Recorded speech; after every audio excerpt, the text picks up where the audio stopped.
Okay, live stream में audio video clear है? Please mention, comment करके बोलिएगा ऑडियो वीडियो क्लियर है. Will move forward. डन. याच्या कमेंट्स का नाही दिसत लाईव्ह स्ट्रीमच्या या चॅनलच्या? हां, काय म्हटलं? रिक्वेस्ट करावी लागते?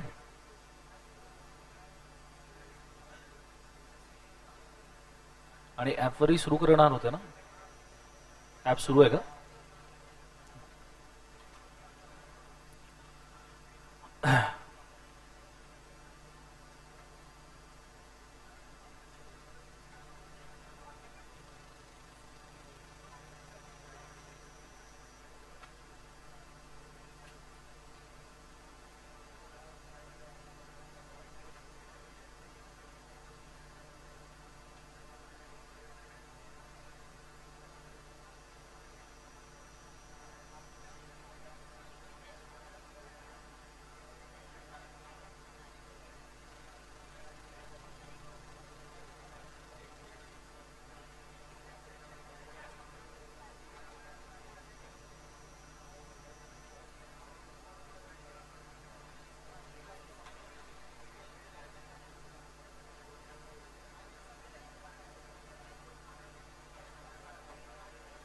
ओके, चलिए स्टार्ट करें गाइस.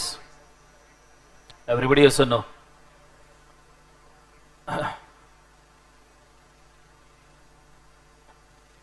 काय याच्यावर सुरू नव्हतं केलं का?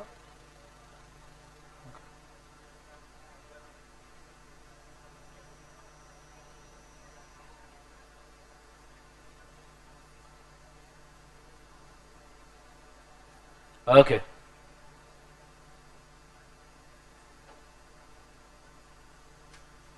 ऐप पर लाइव हो रहा है. एक बार ऐप की प्रोसेस शुरू कर दे लाइव स्ट्रीम में. मैं मेंशन कर दूं 2-4 दिन में we will shift towards the app और यूट्यूब के लेक्चर्स बंद हो जाएंगे. ठीक है, चलिए स्टार्ट करेंगे. मित्रों बोलो हाँ है ना? ओके, हर हर महादेव मित्रों.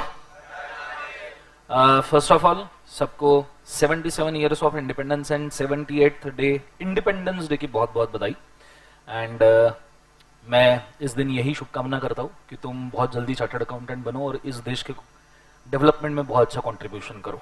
ठीक है, as it is a Independence Day, I wish आज की क्लास राष्ट्रगीत के साथ शुरू हो. एटलीस्ट नहीं पूरे साल भर करते, कम से कम 2 दिन तो करना चाहिए. That is independence day and 26 January. So I request you all please stand up for the national anthem. Live stream में भी अगर कोई देख रहा है और मतलब प्लीज खड़े हो जाए. ओके, वो स्कूल में होता था ना बचपन. चलो गुड. ओके, राष्ट्रगीत शुरू करेंगे. शुरू कर.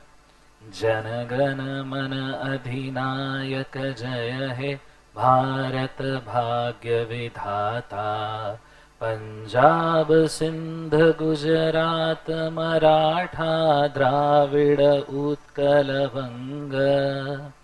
विंध्य हिमाचल यमुना गंगा उच्चल जलधि तरंग.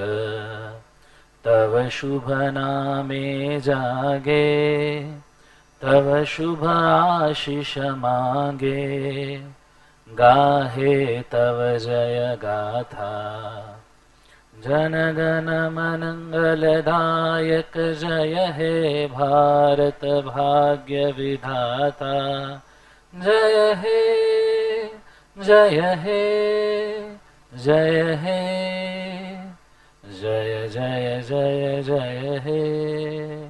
भारत माता की, भारत माता की, भारत माता की. Have a seat. Let's start.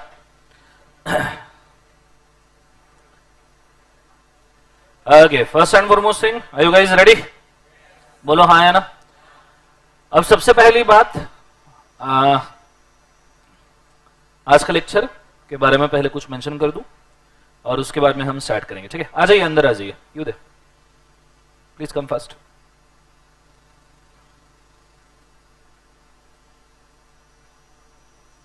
Okay, बैठ जाइए फर्स्ट.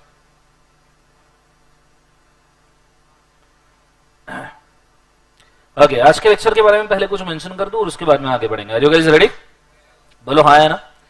आज हम एक केस स्टडी देखने वाले हैं, OYO stories. That is OYO rooms, और इसके बारे में आज हम जानेंगे। हालांकि आपको ओयो के स्टोरीज तो पता ही होंगे, not those, very sorry, but आज जो हम देखने वाले हैं, this is not only a case study for the purpose of knowledge, this is also can be an inspiration for all of you, as it involves a 17-year-old guy within a span of 3 to 5 years from his age of being 17 creates a multi-billion-dollar industry, and consistency और dedication का एक बहुत अच्छा example उसने set किया है। OYO rooms को obviously famous for very non famous things, but please do understand, it is one of the leading hotel chains not only in India but in the world. After probably Marriott, Bonvoy and Blue Radissons, Taj Hotels, Indian hotel industry, Oyo ranks among all these 5 5-star hotel chains, and from budget comfortable rooms they are now shifting to the luxury hotels and properties also. आपने सिर्फ एक काम करना है आज के दिन, मैं केस स्टडी एवे नॉलेज के लिए तो बता ही रहा हूं, but this case study will become a base for your all future lectures. अगर आप आज की केस स्टडी को अच्छे से ध्यान देते हो, आज का लेक्चर एंड तक के मेरे साथ रहते हो, तो हम कुछ ऐसा कर जाएंगे जिससे अगली जर्नी हमारी काफी आसान हो जाएगी। ठीक है, आपको सिर्फ ध्यान देना है। जिनको डिटेलिंग्स ज्यादा पसंद नहीं आते कंटेंट वाइज, उन्होंने ट्राई करना है खुद को जगाए रखे, और जिनको डिटेलिंग्स में इंटरेस्ट आता है वो तो वैसे ही जाग जाएंगे। Is it very clear? Yes और no? With every passing step for the OYO there will be something which you need to remember. कुछ चीजें मैंने हिंदी वर्ड्स के साथ अटैच करके इसमें रखी है। हमको उस हिंदी वर्ड से अटैच चीजों को throughout the case study याद रखना है। ठीक है, एंड में we will see what to do with that, but जो जो मैं आपको सिर्फ याद करने के लिए बोलूं वो चीजें कृपया याद रखने की कोशिश करना। Is it everybody? जोर से बोलो यस और नो। सो स्टार्ट करें केस स्टडी, बोलो यस और नो। चलिए शुरू करते हैं। फोकस कीजिएगा बोर्ड के ऊपर बहुत अच्छे तरीके से, ध्यान दीजिएगा कि एग्जैक्टली मैं क्या कह रहा हूं। आगे सबसे पहले OYO story. The word OYO actually derived from the short form और the slang for the term on your own.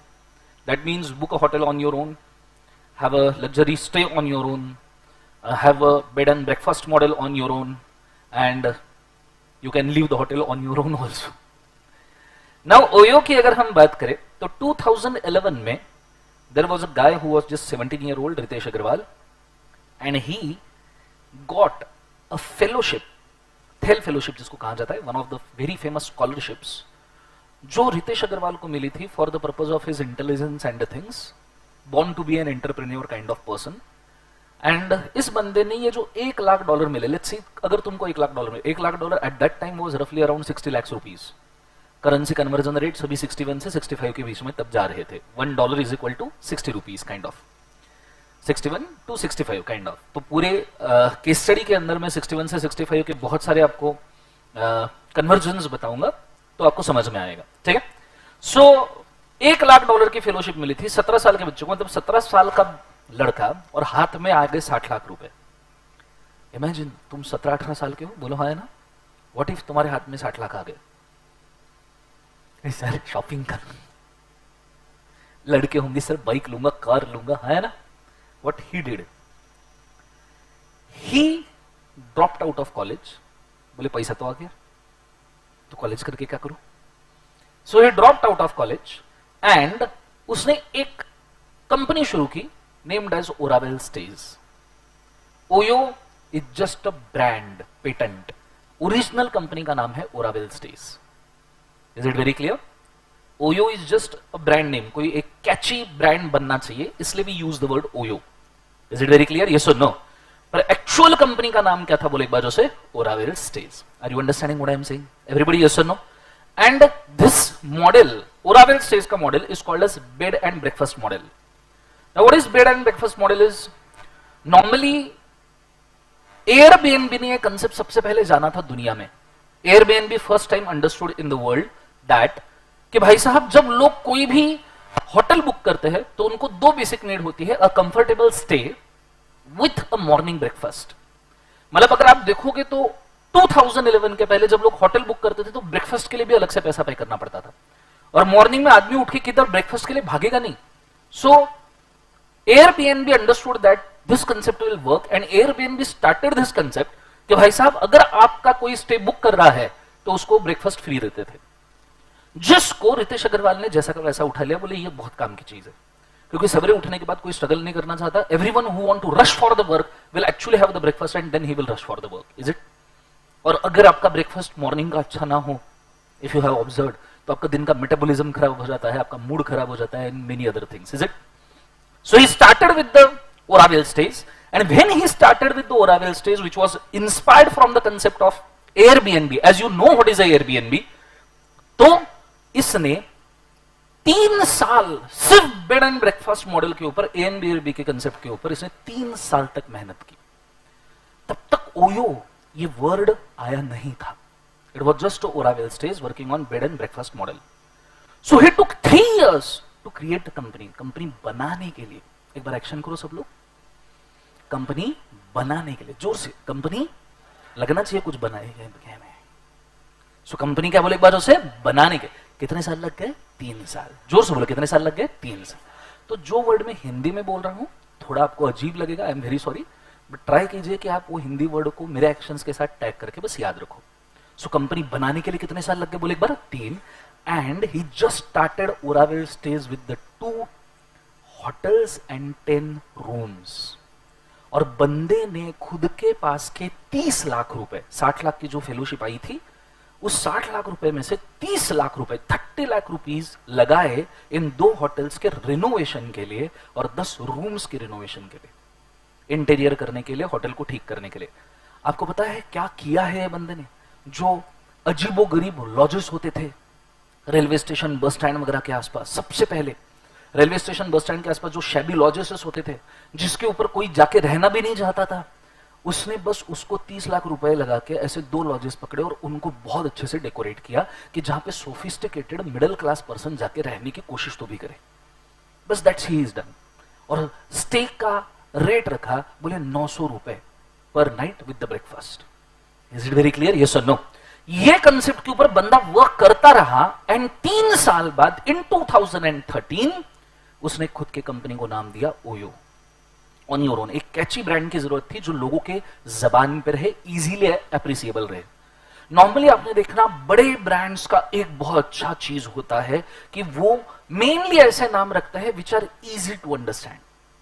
Zomato, OYO, you take Steve Jobs. Steve Jobs ने जब एप्पल का कंप्यूटर बना लिया था, एप्पल मैकेंटॉश कंप्यूटर्स, तब उसके पार्टनर ने उससे पूछा क्या रखे, बोले कंपनी का नाम। कुछ नहीं, बोले कुछ भी रख दे, फॉर एप्पल रख दे। तो उसने सच में एप्पल रख दिया।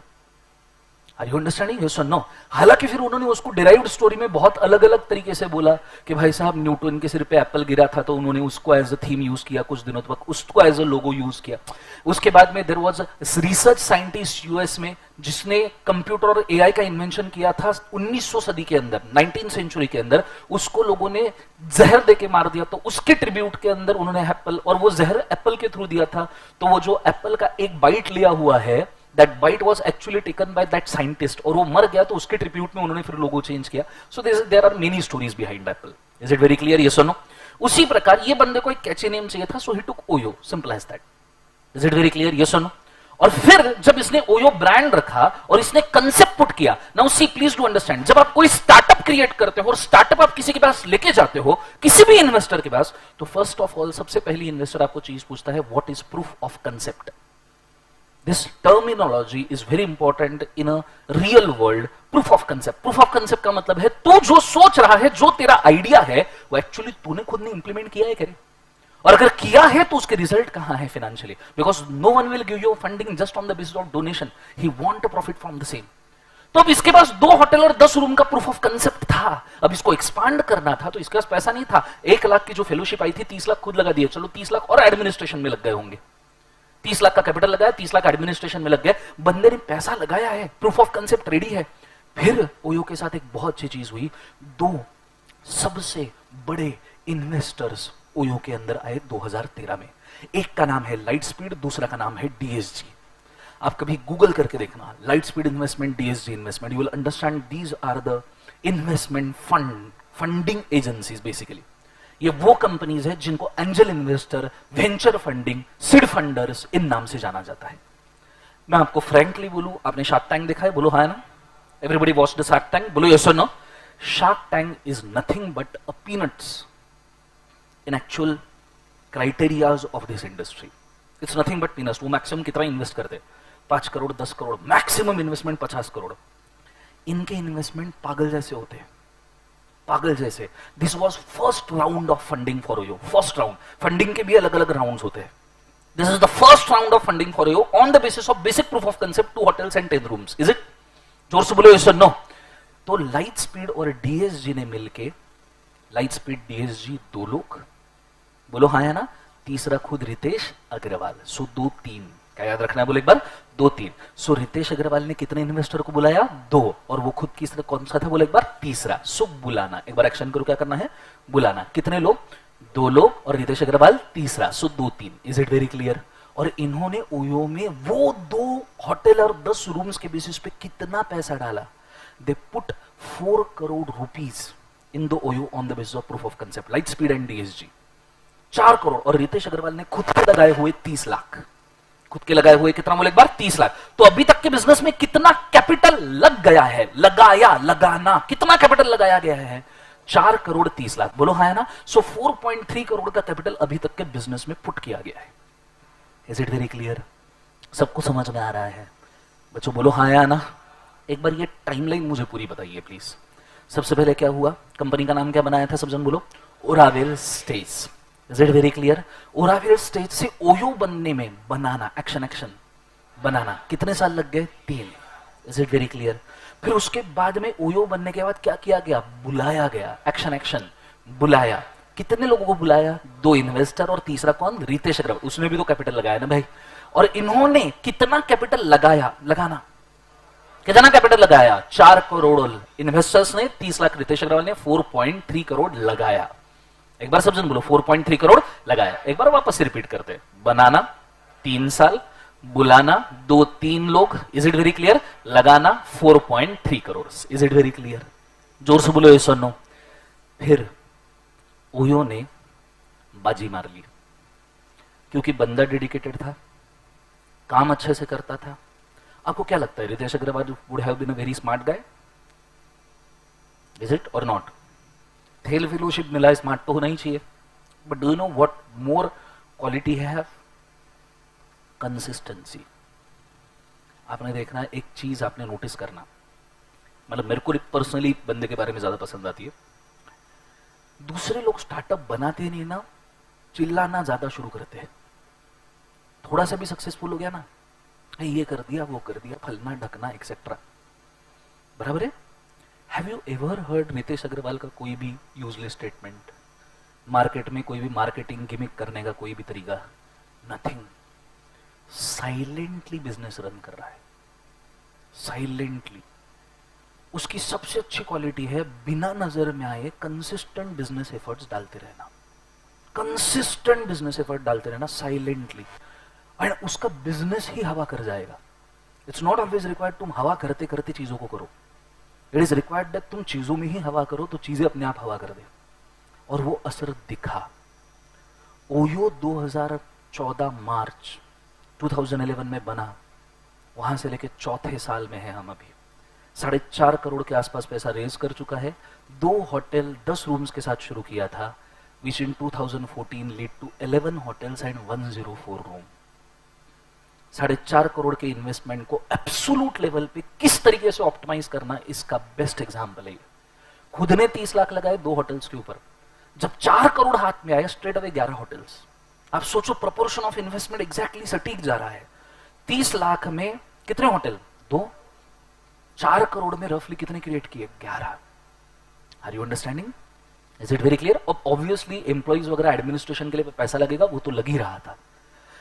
Down the line 2015 immediately scale of growth देखो, सिर्फ 4.5 करोड़ रुपीस के बेसिस पे क्या हो रहा है, सिर्फ 4.5 करोड़ रुपीस के बेसिस पे लाइट स्पीड और डीएसजी इन्होंने किया ना, उनके तो वारे न्यारे हो गए।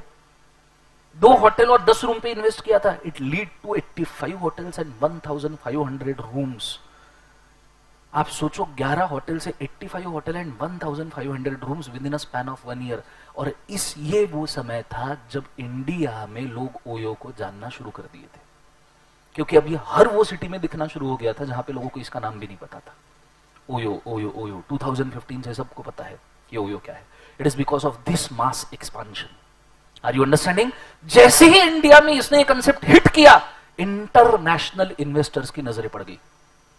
ऑब्वियसली पड़ेगी, क्यों नहीं पड़ेगी भाई, तुमने ऐसा गेम खेल डाला है। और अगर ये प्रोजेक्ट इंडिया में हो सकता है तो दुनिया में क्यों नहीं हो सकता? दुनिया में भी बहुत सारे शैबी होटल्स है, बोलो हाँ या ना। इंटरनेशनल इन्वेस्टर की नजर पड़ गई और भाई साहब बहुत सारे लोग आए और पैसा डालने के लिए और डिपॉजिट्स डालने के लिए, डिबेंचर्स लेने के लिए बहुत सारे इन्वेस्टर्स आए। उसमें से Ritesh Agarwal, he is a mastermind guys.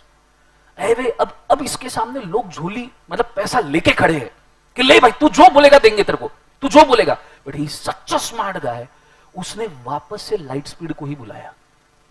Such a smart guy, original investor दोनों जो थे, लाइट स्पीड डीएसजी, रितेश ने वापस से दोनों को बुलाया। रितेश बोले तुमको पहला प्रेफरेंस है, तुमको फर्स्ट प्रेफरेंस है, क्योंकि तुम मेरे पहले इन्वेस्टर्स थे, तो मैं तुम्हें पहला प्रेफरेंस देता हूं, तुम डिसाइड करो तुम्हें इन्वेस्ट करना है क्या। डीएसजी स्टेप बैक, क्योंकि डीएसजी के दूसरे कंपनीज में फंडिंग चल रहे थे। Light speed again took a situation in the hand, yes हमें चलेगा। तो भाई 2 होटल से और 10 रूम से अगर इसको 85 होटल और 1400 रूम बना सकता है तो we are ready. Lightspeed ने फर्दर इन्वेस्टमेंट किया और फिर जितने भी 15-20 इन्वेस्टर सामने खड़े थे उसमें से रितेश अग्रवाल ने एक और इन्वेस्टर शुरू बनाया, सॉफ्ट बैंक, जापानीज इन्वेस्टर है। आप गूगल के ऊपर कभी सिर्फ सॉफ्ट बैंक डाल के देखिए, आपको पता चलेगा SoftBank is a wolf of the investment industry. SoftBank ने जिस शेयर को छू लिया, जिस स्टार्टअप में पैसा डाल दिया, 99% सक्सेस रेशियो है। मतलब इसके इन्वेस्टमेंट के साथ ही गुडविल अटैच होके आता है। तो रितेश ने बाकी सब फालतू लोगों से नहीं लिया, 7 इन्वेस्टर पकड़े थे बंदे ने, 7 इन्वेस्टर्स, जिसमें से डीएसजी लाइट स्पीड था और बचे हुए नाम सिकोई कोई मैं आपको बताऊंगा, डोंट वरी। पर उनके इन्वेस्टमेंट इतने बड़े नहीं थे। And let me tell you very clearly, right now also the SoftBank is the biggest investor of OYO. Round 1 funding के अंदर सॉफ्ट बैंक नहीं था, पर राउंड 2 से सॉफ्ट बैंक ने जो ओयो के अंदर इन्वेस्ट किया है, मेजॉरिटी ओयो का स्टेक सॉफ्ट बैंक लेके जाता है, रफली 45% के आसपास। ओरावेल स्टेज के शेयर्स, आर यू अंडरस्टैंडिंग? और इन्होंने कितना पैसा डाला, they give a deposit, they give कितना, क्या बोले एक बार, डिपॉजिट, डालना, बोलो डालना, सब जन बोलो डालना। 730 करोड़ रुपीस का फंडिंग। कितना, कितने रुपए से शुरू किया था बंदे ने? 30 लाख, 2 होटल 10 रूम, 730 करोड़ उठाया है उसने। 7 इन्वेस्टर, जिसमें से majority SoftBank and Lightspeed दे रहा है। अगर आप देखोगे तो it is $120 million at the rate of रफली अराउंड 61 रुपीज उस वक्त का रेट। Are you understanding? सो डाला, सब जन एक्शन। कितना करोड़ डाला? 730 करोड़। एक बार सभी एक्शन कर लो, ठीक है? थोड़ा अजीब लगेगा, इट्स ओके, करो, मैं बोल रहा हूं, भरोसा करो। रेडी? आप बोलोगे जोर से, कितने साल लग गए? दूसरा, कितनों को बुलाया? रितेश अग्रवाल। लगाना, कितना लगाया? 4.3 करोड़। बोलो हाँ या ना? अभी क्या किया जा रहा है? कितना डाला और इन्वेस्टर्स ने? 730 करोड़। बोलो हाँ या ना? भाई साहब, अब ये कंपनी को लग गए जेट। अभी तक ये गाड़ी के ऊपर दौड़ रही थी, अब इसको जेट रॉकेट्स लग गए हैं। 7 इन्वेस्टर आए थे, 7। ये जो 730 करोड़ है ना, ये रेस किए गए 7 इन्वेस्टर। 2 मैंने आपको मेन बोले, मैं आपको 7 इन्वेस्टर के वापस नाम बोल दूं। Lightspeed, SoftBank, Grab, Sequoia, DSG, peak and Ritesh Agarwal खुद। 7 लोगों ने साथ में मिलकर कंपनी को चार्ज किया। क्या बोलना है? 7 लोगों ने साथ में मिलकर कंपनी को क्या किया? चार्ज किया। Is it very clear? एक बार वापस से एक्शन कर लो। क्या है सबसे पहला? बनाना। सब जन बोलो क्या है? बना। कितने साल लग गए? 3। Please get involve in the action. क्यों? मैं इसके पीछे भी रीजन बोलता हूं। आप आपके पिछले 17 साल में से कोई भी मेमोरीज उठा के देख लीजिए। द बेस्ट विल बी दो जहां पे आपके मैक्सिमम सेंसेस इन्वॉल्व है, मैक्सिमम सेंसेस जहां इन्वॉल्व है, those will be your best memory. भले ही वो बेस्ट मतलब I am not speaking in terms of happiness, I am speaking in terms of memorisation.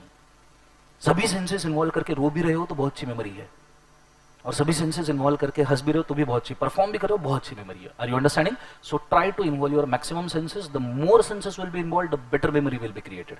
Is it very clear? So do the action. ये हरकतें मैं अभी नहीं करवा रहा हूं, ठीक है? Let's go 1 2 3। क्या है? बनाना, कितने साल लग गए? 3। दूसरा, बुलाना, कितने लोगों को बुलाया? 2। रितेश अग्रवाल। तीसरा, कितना कैपिटल लगाया? 4.3 crore. Is it very clear? फिर दूसरे इन्वेस्टर आए, कितना डाला मेजर इन्वेस्टर ने?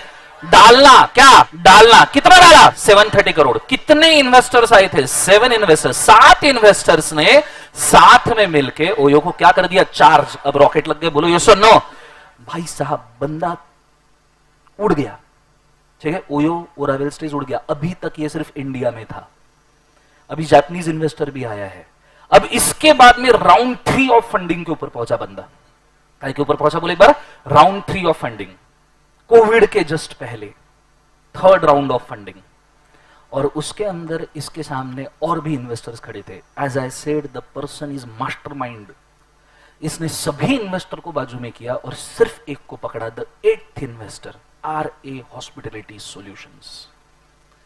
गूगल के ऊपर सर्च कीजिएगा, बड़े से बड़े 5 स्टार होटल्स, अच्छे अच्छे 4 स्टार होटल्स, सभी के सभी दुनिया भर के, इन सभी 5 स्टार 4 स्टार होटल्स के हॉस्पिटलिटी ट्रेनिंग के एंड हॉस्पिटलिटी मेंटेनेंस के कॉन्ट्रैक्ट आर्य हॉस्पिटलिटी के पास है।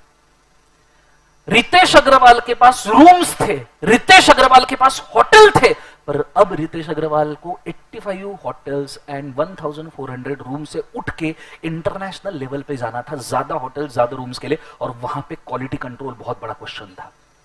अगर Marriott, blue diamond, Indian hotel industry जैसे तगड़े कॉम्पिटिटर्स को तगड़ा कॉम्पिटिशन देना है, वो भी अच्छे रेट के ऊपर, कम रेट के ऊपर, तो आपको एक हॉस्पिटलिटी पार्टनर होना जरूरी है, because actual hotel industry is about hospitality. आप 3 स्टार होटल में जाइए, आपको ट्रीटमेंट कैसा मिलता है, और आप 5 स्टार होटल में पैर रखिए, आपको ट्रीटमेंट कैसा मिलता है। 5 स्टार होटल के अंदर आप लॉबी में पैर रखेगा तो 3 लोग सिर्फ खड़े रहते हैं ये पूछने के लिए कि सर आपको क्या चाहिए, वो भी कोट सूट पहन के, जिनको देख के तुमको गरीब फीलिंग आ जाए। Is it very clear? बोलो हाँ या ना? तुमने भी जीवन में कभी एक ख्वाब देखा होगा, सीए करने के पहले या सीए करते वक्त भी देख रहे होंगे, कि एक दिन मम्मी पापा को लेके 5 स्टार होटल में जाके खाना खाने का है। बोलो यस और no? Is just because of food अच्छा है, या you want to treat your parents well? Is it very clear? And that treatment is hospitality.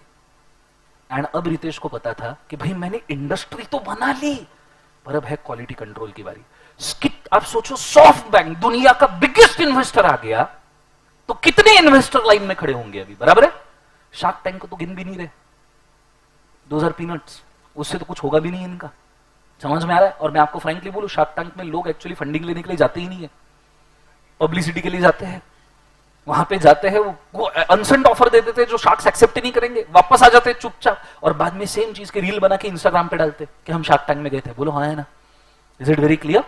सो रितेश अग्रवाल ने बाकी सब इन्वेस्टर्स को बाजू किया। दुनिया में क्या क्या इन्वेस्टमेंट्स अपॉर्चुनिटीज नहीं है, कितने बड़े इन्वेस्टर्स है, सबको बाकी किया, एक ही पकड़ा, आर्य हॉस्पिटलिटी। और इस बंदे से सिर्फ इन्वेस्टमेंट नहीं लिया, he was the 8th investor as well as hospitality partner of the Oravel stage. इसने इन्वेस्टर नहीं पकड़ा, इसने हॉस्पिटलिटी पार्टनर ही पकड़ लिया। बोले ये बंदा खुद इन्वेस्ट करेगा तो ट्रेनिंग की जिम्मेदारी इसकी, मेरे को तो सिर्फ बिजनेस मैनेज करना है। Are you understanding? और ये अकेला आर्य हॉस्पिटलिटी कितना बड़ा है ये समझने के लिए, ये अकेला भाई साहब मैनेज करने के लिए तो आया ही आया, पर साथ में लेके आया $800 मिलियन। कितने डॉलर लेके आया? $800 मिलियन, मतलब 5600 करोड़ रुपीस नियरली। साथ में मैनेजमेंट के सारे कॉन्ट्रैक्ट लेके आया। 8वां investor, 8th investor bought $800 million manage करने के लिए। क्या करने के लिए? मैनेज करने के लिए। एक बार सभी एक्शंस कर लो। सबसे पहला बनाना, कितने साल लग गए? 3। बुलाना, कितने इन्वेस्टर्स को बुलाया? 2। तीसरा रितेश अग्रवाल, लगाया कितना कैपिटल? 4.3 करोड़। बोलो हाँ या ना? फिर डाला कितना इन्वेस्टर सॉफ्ट बैंक वगैरह ने 730 करोड़। कितने इन्वेस्टर्स थे? 7 इन्वेस्टर्स ने साथ में मिलके चार्ज किया। क्या किया? Action action. क्या किया? चार्ज किया। Is it very clear? और 8वां इन्वेस्टर, 8 सब जन बोलेंगे, 8वां इन्वेस्टर $800 मिलियन लेके क्या करने आया है? मैनेज करने आया है चीजों को। Is it very clear? एक बार वापस एक्शन हो जाए, वापस वापस, ठीक है? कोई फर्क नहीं पड़ता तुमको समझे ना समझे कि सर क्या करवा रहे हैं, मैं तुमको केस स्टडी याद करवा रहा है। Okay, simple as that. Let's go. क्या है? बनाना। कितने साल लग गए? 3। आप में से एक हाथ बंदा अगर आगे जाके स्टार्टअप बनाएगा तो उसको टाइमलाइन पता होना चाहिए ना? बोलो हाँ है ना? सो क्या बोलो एक बार? बनाना। कितने साल लग गए? 3। बुलाया कितने लोगों को? 2। तीसरा रितेश अग्रवाल। लगाया कितना? 4.3 करोड़। बोलो हाँ यार। पहले 2 इन्वेस्टर का नाम क्या था? Light speed, DSG. फिर डाला किसने? किसने डाला? Soft bank, again light speed. कितना डाला? 730 करोड़। फिर 7 इन्वेस्टर, सब जन बोलो क्या? 7 इन्वेस्टर ने साथ में मिलके क्या किया? चार्ज। और फिर आया 8 इन्वेस्टर $800 मिलियन लेके मैनेज करने के लिए। अब मुझे एक बात बताओ, ओयो को किस चीज की कमी है? क्या अब ये दुनिया का अच्छा इंडस्ट्री बन सकता है? 2019 कोविड के शुरुआत में, कोविड आने से पहले जब कोविड की हवाएं शुरू हुई थी, OYO become 3rd largest hotel chain in the world. 3rd largest hotel chain in the world with 43,000 plus hotels, 50,000 plus vacation homes and 4,58,000 rooms. कहां से सफर शुरू हुआ था? 2 होटल, 10 रूम और 30 लाख रुपए से। आज बंदे के हाथ में 6,300 करोड़ रुपए का टोटल नेटवर्थ फंडिंग्स के हिसाब से, साथ में 4,58,000 रूम्स एंड रफली 1 लाख के आसपास होटल्स एंड वैकेशन होम्स थे। But scenario looks good. जब कोई भी चीज अपने बेस्ट पे रहती है तो वर्स्ट वेट करता है, and then it become a COVID. March 2019 में मोदी जी आए टीवी पे, 19-20 में। हाँ राइट मित्रों, आज रात 12 बजे से, ऐसा 2 ही बार आए थे जिंदगी में। एक डिमोनेटाइजेशन में आए थे, ठीक है? डिमोनेटाइजेशन का मेरे तो एक्सपीरियंस ही बेकार है। रात को 8 बजे आए थे मोदी जी टीवी पे डिमोनेटाइजेशन को। बोलो हाँ है ना? मैं बोले मित्रों, आज रात 12 बजे से 500 और 1000 की नोटें बंद। और मैं उधर मेडिकल में 500 रुपए दे रहा था। 2 मिनट तक के तो मेडिकल वाले ने मुझे और मैंने उसको देखा कि अब इसे इसका क्या करें। Fortunately accepted the same. वैसे भी इतना कोई कैश था नहीं मेरे पर, क्या गरीब आदमी हूँ। Let's go. हाँ अरे ये अमीर लोग है यार। This one Abhishek Jhawari, Ritesh Agarwal comes under same category. Let's go. So अगर मैं आपको मेंशन करूं तो दूसरी बार मोदी जी आए 2020 में और बोले आज रात 12 बजे से हम आचार संहिता लागू करते हैं। कोई भी इंसान ने घर के बाहर नहीं निकलना है। आप घर के अंदर टीवी देखो, फ्रिज देखो, और शाम को 6 बजे ताली बजाते हुए बालकनी में आ जाओ। ज्यादा मन हो लोगों को भी बजा सकते हो। लोगों ने क्या नहीं बजाया उस दिन? अरे गरबा खेल रहे थे रास्ते पे कोविड में, भर कोविड में। अच्छा ताली अलग बात, लोग डिश एंटीना बजा रहे थे। Dish antenna. एनीवेज, पर that was a gag. Actually आपको शायद नहीं पता, the covid hit worst to hospitality industry and OYO was the 3rd largest hotel chain in the world. जितना जो बड़ा होता है उतने ही जोर से गिरता है। कोविड इतना भयंकर हिट किया, रितेश अग्रवाल ने 6,300 करोड़ के आसपास पैसा रेज किया, जिसमें से 1,230 करोड़ का कैपिटल था। 1,230 करोड़ का कैपिटल था। बचा हुआ बोरोइंग्स वगैरह के तौर पे आया था। चलो बोरोइंग्स के ऊपर इंटरेस्ट पेमेंट वगैरह तो चला था। जो डाला था that was a deposit also. बोलो आया ना? ये बंदे ने आफ्टर कोविड 2020 में 1,230 करोड़ के कैपिटल के ऊपर डिविडेंड बांटने की कोशिश की कि इनको कुछ रिटर्न्स जाए। बांट ही नहीं सका बिकॉज 2020 में reported net loss was 12,800 crore.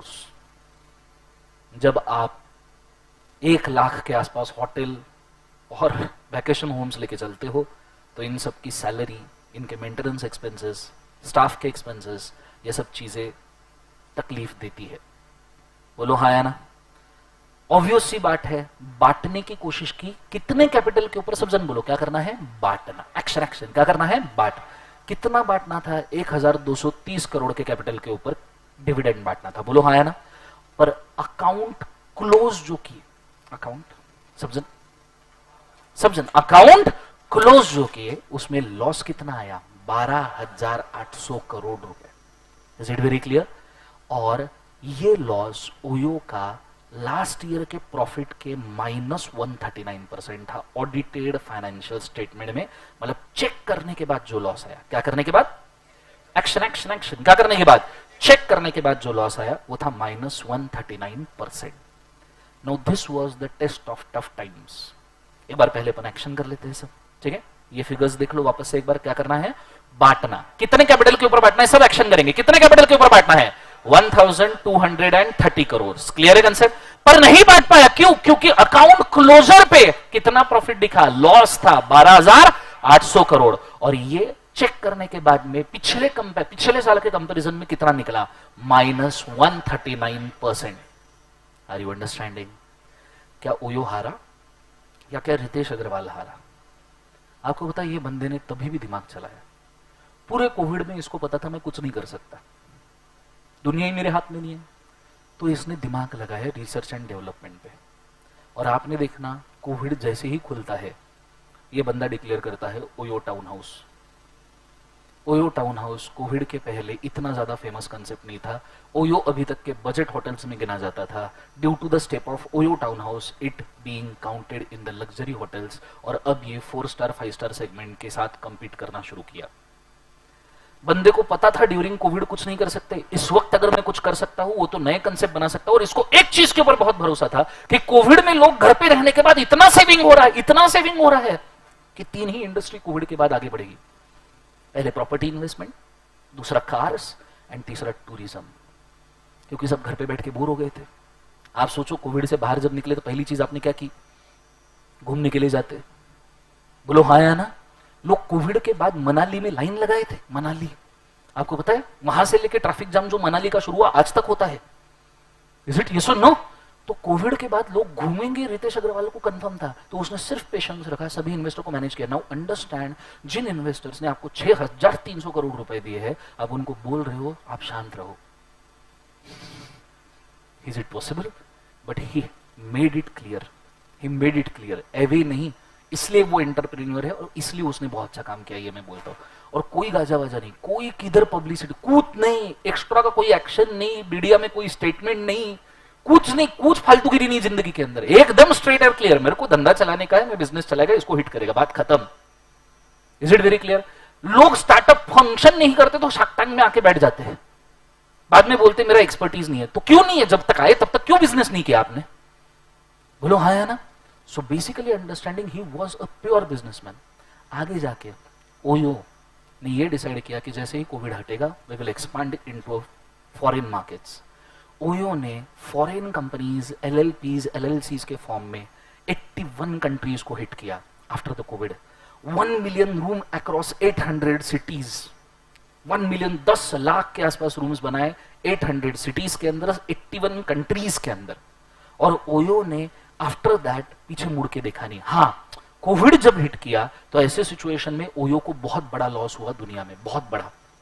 ये जो 81 कंट्रीज का एक्सपेंशन था which was drastically drop down to सिर्फ 36 कंट्रीज।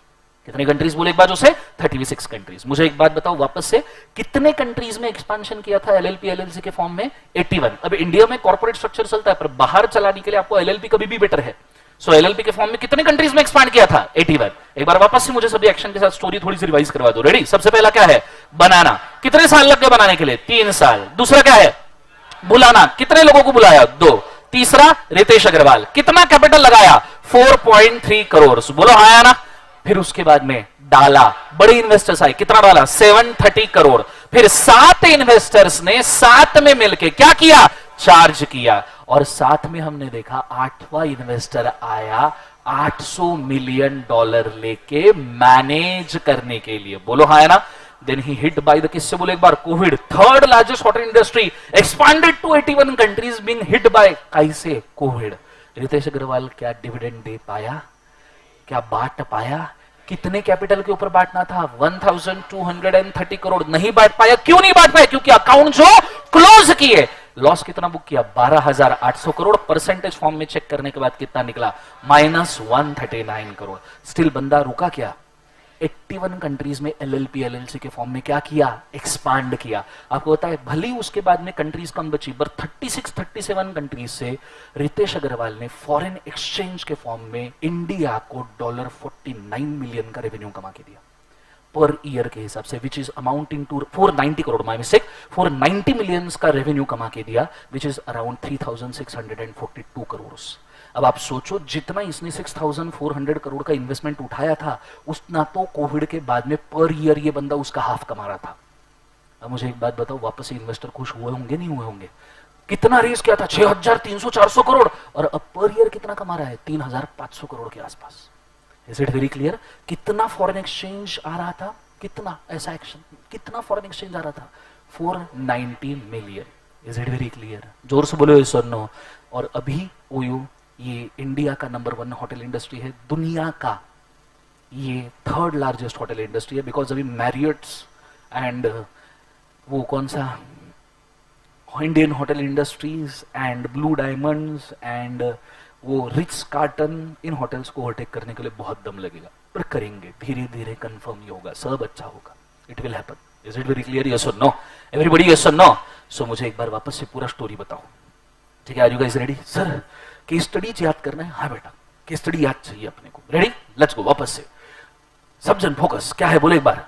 एक्शन हर एक बंदे से दिखने चाहिए, ठीक है? हर एक बंदे से, जो एक्शन नहीं करेगा याद रखना, तुम्हारे लिए जो पैदा हुआ है तुमको मिलेगा ही नहीं। हाँ, सो सबसे पहले बोलो, क्या बोले एक बार, बनाना। कितने? 3 साल। बुलाया कितने लोगों को? 2-3, ठीक है? लगाया कितना? 4.3 करोड़। फिर बड़े इन्वेस्टर आए, डिपॉजिट डाला, कितना डिपॉजिट डाला? 730 करोड़। उसके अंदर कौन था? Light speed SoftBank. फिर 7 इन्वेस्टर्स ने साथ में मिलकर क्या किया? चार्ज किया। फिर आया 8 इन्वेस्टर $800 मिलियन लेके, क्या करने के लिए? मैनेज करने के लिए। याद आया? फिर एक्सपांशन किया, पर डिविडेंड दे पाया क्या? बांटना। कितने पे नहीं बांट पाया? 1230 करोड़, क्योंकि अकाउंट लॉस कितना बुक किया? 12,800 करोड़, जो परसेंटेज फॉर्म में कितना चेक हुआ, चेकिंग करो, -139%। फिर भी कितने कंट्रीज में एक्सपांड किया एलएलपी एलएलसी के फॉर्म में? 81। उनसे कितना रेवेन्यू आया? $490 मिलियन का फॉरेन एक्सचेंज। आइडिया क्लियर है? जोर से बोलो हाँ है ना, पक्का कंफर्म क्लियर है? अब मैं चाहूंगा 1 मिनट लो, बाजू वाले को ये पूरा स्टोरी समझा दो। आपकी जिम्मेदारी है, आपको बाजू वाले को पूरा स्टोरी याद आना चाहिए। चाहिए आवाज करो, कुछ भी करो, उसको मारो पिटो जलाओ, पर उसको स्टोरी याद चाहिए। पूरे एक्शंस उसे करवा के लो एक बार। Go for it fast. बाजू वाले को याद आना चाहिए, योर जिम्मेदारी। आपका कचरा आपकी जिम्मेदारी।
याद करवा दो।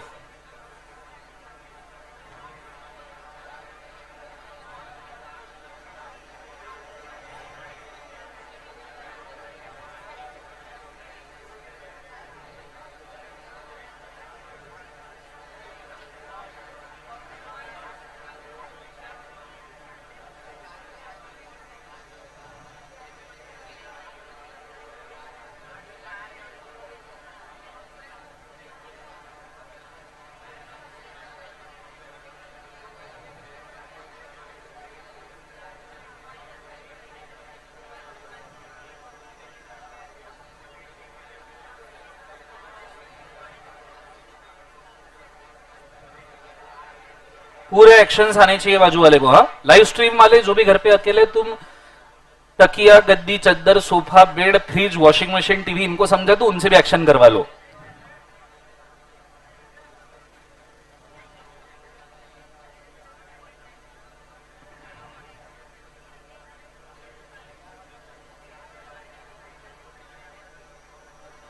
कोई सोएगा नहीं।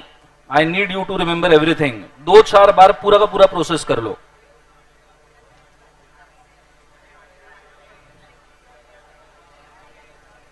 इतना प्रैक्टिस करो कि ये जहन में घुल जाए।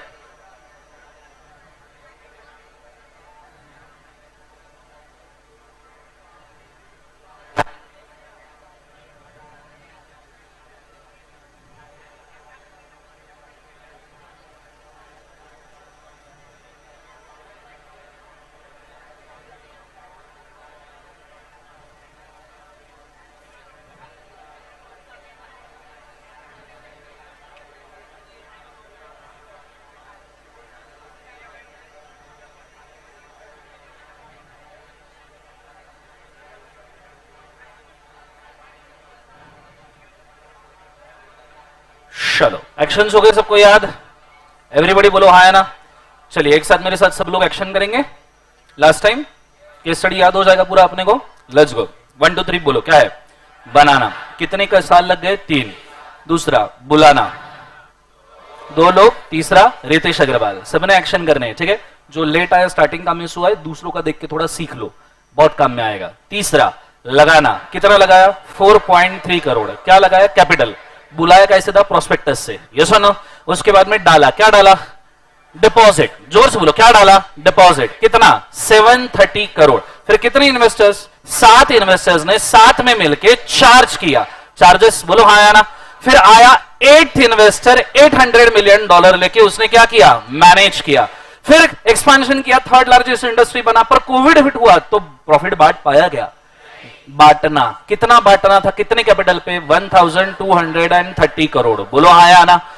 नहीं बांट पाया क्योंकि अकाउंट क्लोजर पे लॉस कितना था?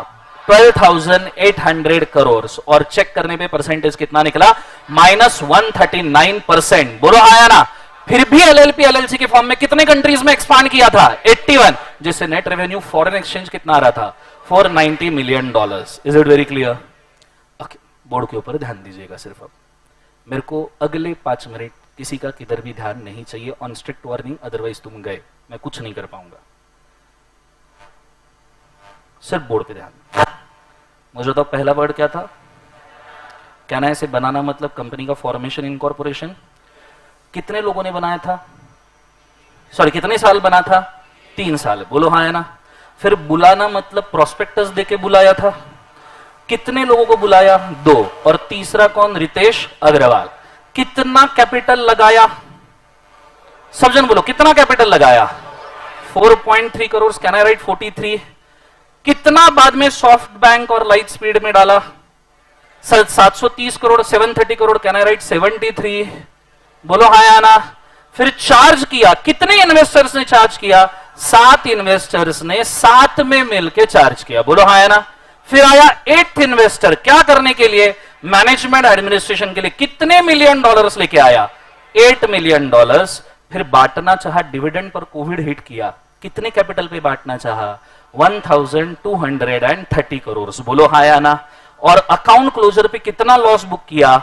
12,800 करोड़। क्लियर है कंसेप्ट? यस और नो? लेकिन रेवेन्यू माइनस कितना निकला? 139 करोड़। फिर भी कितने एलएलपीस, कितने कंट्रीज में एलएल के फॉर्म में एक्सपांड किया? 81, जिसमें फॉरेन एक्सचेंज कितना आया? 49। अब ये मैंने लिखा है, मुझे एक बात बताओ, नीचे अगर 23 स्टार्टिंग का सेक्शन है तो पहले चैप्टर का एंडिंग का सेक्शन 22 आएगा। अगर नीचे 43 लिखा है तो इस चैप्टर का एंडिंग सेक्शन 42 आएगा। अगर ये 73 लिखा है तो इसका एंडिंग सेक्शन 72 आएगा। ये 77 लिखा है तो इसका सेक्शन 76 आएगा। ये 88 लिखा है तो इसका सेक्शन 87 आएगा। ये 123 लिखा है तो इसका सेक्शन 122 आएगा। ये 128 लिखा है तो इसका सेक्शन 127 आएगा। ये 139 लिखा है तो इसका सेक्शन कितना? 138 148 आएगा और तुम्हारा आखिरी सेक्शन जो तुम्हें इंटर पे एप्लीकेबल है वो है 148। 87 सेक्शंस एलएलपी में है, 49 सेक्शंस फेमा में है। ये है आपका सिलेबस। समझ में आया? Is it very clear?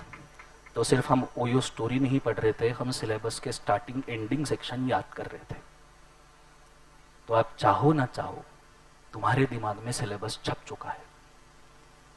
Is it very clear? समझ में आया? इसलिए हिंदी के वर्ड्स को पकड़ने की जरूरत थी, just to remember the chapters. मैंने आपको एक चीज बोली थी, आपको सेक्शन याद चाहिए, बोलो हाँ है ना? उसका आधा काम खत्म हो चुका है।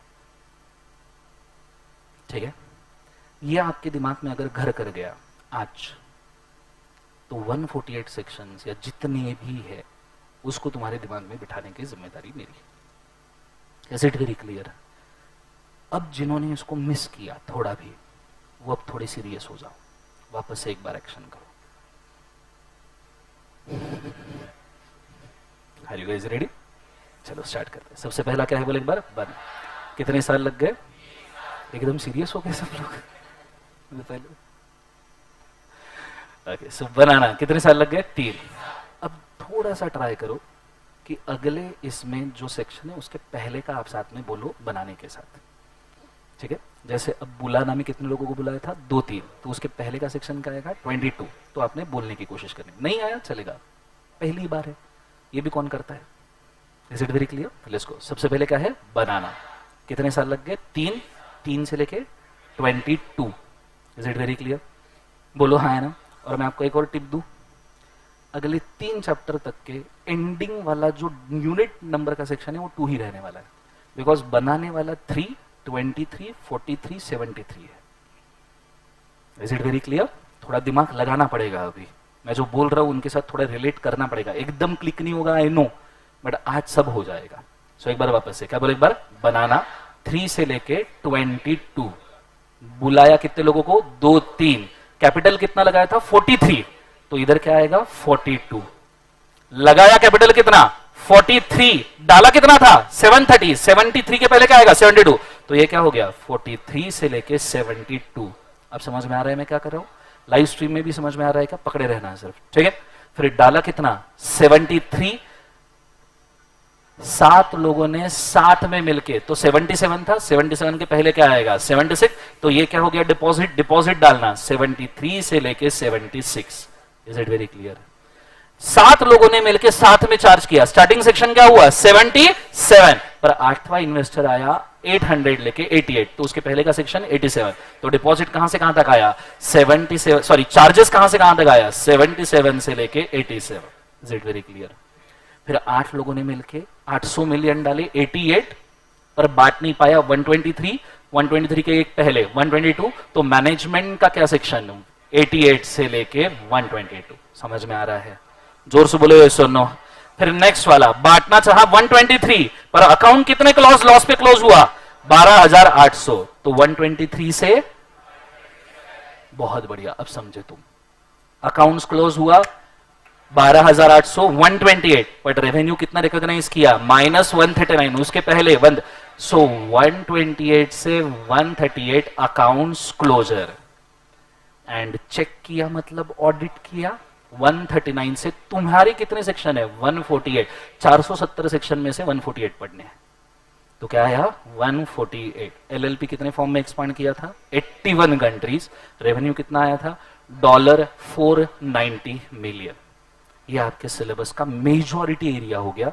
जो और है 1-2 वाला वो मैं ऐड कर दूं, जैसे प्रिलिमिनरी तो तुमको पता है। अभी तीसरे सेक्शन से दूसरा चैप्टर, तो प्रिलिमिनरी में क्या होगा? सेक्शन 1 एंड सेक्शन 2, जो डेफिनेशन हमने पढ़ ली है। आधे बाकी है, आई नो, 60% हुए हैं, 40% हो जाएंगे, वो इन्हीं चैप्टर्स में होने वाले हैं। Is it very clear? Yes और नो? नेक्स्ट वाला एक चैप्टर है फॉरेन कंपनी, जो इसमें नहीं आया। ठीक है? क्योंकि उसका रेंज ही बहुत अलग था, स्टोरी में फिट करना बहुत मुश्किल था, which is from 379 to 393। Companies act का ही है 379। सब जन बोलो क्या बोलना है? 379 से लेके 393। Is it very clear? इसके बाद में इंटरप्रिटेशन ऑफ स्टैट्यूट में कोई सेक्शन नहीं है और जीसीए के सेक्शन कुछ काम के नहीं है। Is it very clear? इतनी ही सेक्शन की रेंजेस आपको याद रखनी है।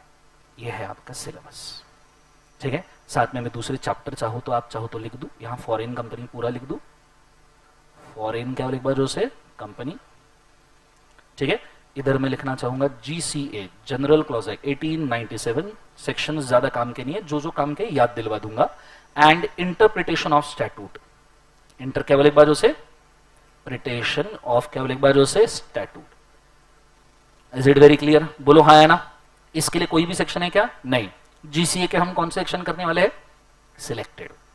कौन से सेक्शन बोले एक बार? Select. Is it very clear? ये है आपका टोटल सिलेबस, इसको आपको याद रखना है। आप रेंजेस याद रखो, आपका काम हो जाएगा, ठीक है। सबको समझ में आया है? जोर से बोलो ये सुनो। एक काम करना है, छोटा hold hold hold hold, chill relax, book बंद करो सब जन, कंपलसरी बुक बंद, निकालीज नहीं का, बहुत बढ़िया। ये मैं तुम्हें डायरेक्ट कॉपी करने के लिए दे सकता हूं, पर ना उससे तुम्हारा भला होगा, और मुझे जो करना है तुम्हारे साथ अगले 70 लेक्चर में हो नहीं पाएगा, 70-80 लेक्चर में। तो हम इसको लिखेंगे जरूर, पर याद करके। मैं आपको याद करने के लिए समय दूंगा। अभी तुम्हें 10 मिनट चाहिए, 15 मिनट चाहिए, आज का पूरा लेक्चर चाहिए, मेरे को कोई लेना देना नहीं, ठीक है। पूरा चाहिए मेरे को मालूम है, नालायक लोग, पूरा नहीं लेना। सो आपको पूरा समय चाहिए, लीजिए। आपकी सिर्फ एक जिम्मेदारी है, पूछो क्या? गेस, क्या जिम्मेदारी है? ये याद होना चाहिए, ये बाजू वाले को याद करवाना चाहिए। उसको याद करने में जाओगे, खुद को अपने आप कब याद हो जाएगा पता भी नहीं चलेगा। Is it very clear? इससे बाजू वाले का भी फायदा हो जाएगा, तुम्हारा कचरा तुम्हारी जिम्मेदारी। Is it very clear? जोर से बोलो यस और नो। अभी तुम कैसे करोगे मुझे नहीं पता, लास्ट बेंचेस सबको समझ में आया है? जोर से बोलो हाँ या ना। इसको जितना स्टोरी के साथ टैग करके रखोगे फिलहाल अच्छी बात है, ठीक है। जोर से बोलो यस और नो। अब कुछ बच्चों को दिक्कत आई होगी दिमाग में, वो पहले मैं सॉल्व कर दूं। लाइव स्ट्रीम में सबको समझ में आया क्या? मुझे जरूर बोलिएगा। कुछ लोगों को दिक्कत आई होगी दिमाग में, सर मतलब इसके बाद में जब जब मेरे को चैप्टर याद करना है मैं रितेश अग्रवाल को याद करूं क्या? नहीं, you don't know how mind works. Simple सी बात है, Ritesh Agarwal OYO story it just medium. अगले 2-3 लेक्चर में चैप्टर हम जब रिवाइज करेंगे आते से ही डेली, आपको रितेश अग्रवाल की जरूरत नहीं पड़ने वाली, ठीक है। Please do understand. जब आप कोई रास्ते से जाते हो, बीच में नदी लगती है, नदी के इस साइड तुम्हें कुछ याद नहीं है, नदी के उस साइड सब कुछ याद है। रितेश अग्रवाल ओयो स्टोरी वो नदी पार करने वाली सिर्फ बोट है। जब नदी पार हो जाती है तो बोट को सिर पे लेके जाते हैं क्या? खत्म बात। Is it very clear? आप जब आज ये चैप्टर याद करोगे, कल परसों नरसों हम रिवाइज करेंगे 4 दिन तक के, 5वें दिन आपको रितेश अग्रवाल ओयो सब भूल गए तो भी चलता, आपको चैप्टर वैसे ही याद रह जाएंगे, क्योंकि बेस और न्यू हमने रख दी है। अब बात है सिर्फ ब्रिक्स लगा के बिल्डिंग बनाने की, और वो तुम अच्छे से कर लोगे और अगले 5 दिन में हमने उसको फिनिश प्रोडक्ट बना दिया तो गेम ओवर। तुमको इस पूरे स्टोरी का जरूरत ही नहीं पड़ने वाला। मेमोरी टेक्निक्स और द केस स्टडी आज just for the purpose works as a catalyst. Catalyst बन गया, उसने खुद का काम कर दिया, उसको आपको कैरी करने की जरूरत नहीं है। अभी आपको सिर्फ याद करने के लिए वो स्टोरी जहन में बिठानी है। क्यों? क्योंकि फ्यूचर में जाके गलती से कभी अगर आप भूल गए तो एक बार आपने पूरी स्टोरी कर ली तो आपको सब कुछ याद आ जाएगा। अगर ग्रुप भूल गए, फॉर एग्जाम्पल ग्रुप 1 खत्म हो गया, तब तक तो रिवाइज करवाऊंगा ही मैं। ग्रुप 2 शुरू हो गया, 2.5 महीने तक लॉ को खोल के भी नहीं देखा, और बाद में 2.5 महीने बाद ये भगवान चैप्टर याद नहीं आ रहे, go to the OYO story, पूरा याद करो, ऑटोमेटिकली सब रिट्राइव हो जाएगा, और वो भी कम से कम समय में। Is it very clear? जोर से बोले एक बार सुनो। सर एक सवाल आया है बहुत जोर से दिमाग में, सर आपने जो ओयो के फैक्ट्स और फिगर्स बताए वो ओरिजिनल वैसे ही थे या आपने सेक्शन के हिसाब से डेवलप करवा लिए? मैं फ्रैंकली बोलूं, ओरिजिनली सभी फैक्ट एंड फिगर वैसे ही है। मैंने सिर्फ वो केस स्टडी ढूंढा जो सेक्शन से मैच करता है। Is it very clear? तो जितना भी मैंने बोला उसमें सिर्फ एक फिगर मैंने थोड़ी सी चेंज की, एक ही। अब वो मजबूर था उससे, वो है लॉस वाली फिगर 12,800 करोड़ की। Actually it was bit lesser, but मैंने थोड़ा सा एडजस्ट करके उसको 12,800 करोड़ कर दिया। वो सिर्फ एक चीज है जो मैंने डिटेट की, बाकी आप पूरा ओयो का स्टोरी चेक कर लो। रफली मैंने जितने भी केस स्टडीज पढ़े उसमें से मुझे ये कोइंसिडेंटली वेरी सूटेबल लगा, तो मैंने इसको उठा के दे दिया। Is it very clear? सबको समझ में आया पक्का? अब आपका समय शुरू होता है। अब लिखना कुछ नहीं है, याद करना है। पूरे चैप्टर्स मुझे आज याद चाहिए, एंड मार्क माय वर्ड्स, तुम मुझे चैप्टर दो, मैं तुम्हें सेक्शन दूंगा। Is it very clear? ये चीज को याद रखिएगा। समझ में आया पक्का? जोर से बोले सुनो। अच्छा, दूसरी बात, एक और चीज, सब सब समझाना पड़ता है। रुक जाओ 2 मिनट, मत शुरू हो जाओ। याद करना अभी तक तुम कैसे कर रहे थे मुझे नहीं पता, मैं तुम्हें अच्छे वाले तरीके मेंशन कर दूं। सबसे पहले जब मैं कहता हूं याद करना, इसका मतलब ये नहीं होता कि बोर्ड के ऊपर जो लिखा है वो पढ़ना या बुक में जो दिया है वो पढ़ना। याद करने का मतलब होता है आंखें बंद करना और पहले चेक करना मुझे जो अभी बताया उसमें से कितना याद आ रहा है, और फिर उस चीज को ही देखो जो याद नहीं आ रही है। अदरवाइज तुम वही चीजों को बार बार पढ़ोगे जो तुम्हें ऑलरेडी याद है। कई को जो ऑलरेडी याद है, क्या तुम्हें 3 और 22 अभी याद नहीं है? करे 3 से शुरू होता है, ये तो याद है ना confirm. How much time it takes? तुम उसी को 4 बार पढ़ोगे तो क्या फायदा? You are wasting your time. So close your eyes and try to remember all the chapters. जो नहीं याद आ रहा सिर्फ आप उसको देखो, आपका इफिशिएंसी लेवल एकदम से बढ़ जाएगा। दूसरी बात, ये जिसको नहीं जमता आंखें बंद करके किसी और का चेहरा याद आता है, बात अलग है। तो उसने आंखें खोल के स्क्रैबलिंग करना है। अपने बुक के रजिस्टर का लास्ट पेज उठा लीजिए, उसके ऊपर रफ में लिख के देखिए। स्क्रैबलिंग मतलब स्क्रैबल करो, पूरा चैप्टर लिस्ट स्क्रैबल करो स्टार्टिंग एंडिंग सेक्शन के साथ। ये और इफिशिएंट वे है करने का, और सबसे इफिशिएंट वे है बाजू वाले को याद करवा दो बिना बोर्ड पे देखे। जो नहीं याद कर पा रहे सिर्फ उसको बोर्ड के ऊपर देखना है। मैं बोर्ड के ऊपर लिस्ट ओपन रख रहा हूं, पर आपकी जिम्मेदारी है ये तय करना कि आपने उसको चूज कब करना है देखने के लिए। Is it very clear? आप सिर्फ रीड करते जाओगे, मार्क माय वर्ड्स, आपको कुछ याद नहीं आएगा। इन 3 टेक्निक्स के ऊपर वर्क करो। आंखें बंद करके याद करो, स्क्रबलिंग करो, बाजू वाले को बिना देखे याद करवा दो। This will only work. हाँ, जिनको बहुत जल्दी याद हो जाएगा, कुछ लोग होते हैं sharp, it's very good thing. जिनको बहुत जल्दी याद हो जाए, जिनको लग रहा है मेरे को अब भी याद है, उन्होंने फिर पूरा chapter list with the name, अब मैंने पूरे चैप्टर के प्रॉपर नाम लिखे हैं यहां पे, बोलो हाँ या ना, विथ प्रॉपर नेम तुमने इसको लिख के देखना है। फिर अगर तुम्हारा दिमाग शार्प है तो you have bigger responsibility. Then remember entire the name of the chapter and then write it down. Is it very clear? Yes और नो? सर वो भी मेरे को पूरा याद आ गया, फिर पूरी चैप्टर लिस्ट उल्टी लिख। सर वो भी हो गया, फिर 1 बाय 1 लिख। सर वो भी हो गया, उल्टा 1 बाय 1 लिख। सर वो भी हो गया, रैंडमली लिख। और जब तक ये होगा तब तक सबका हो जाएगा। Is it very clear? रुकने का नहीं है, पहले याद करने का, याद होने के बाद सीधा लिख के देखने का, सीधा लिख के देख लिया, नाम के साथ सीधा लिख के देखने का, नाम के साथ सीधा हो गया, नाम के साथ उल्टा लिख के देखने का, नाम के साथ उल्टा हो गया, 1 बाय 1 लिख के देखने का, 1 बाय 1 हो गया, उल्टा 1 बाय 1, वो भी हो गया रैंडम, या 2 by 2, 3 by 3, do whatever you wish. रुकना नहीं है, rest is not allowed. Is it very clear? जोर से बोले एक बार सुनो। Your time starts now. 3 techniques याद रखिएगा प्लीज, सिर्फ पढ़ के नहीं होगा।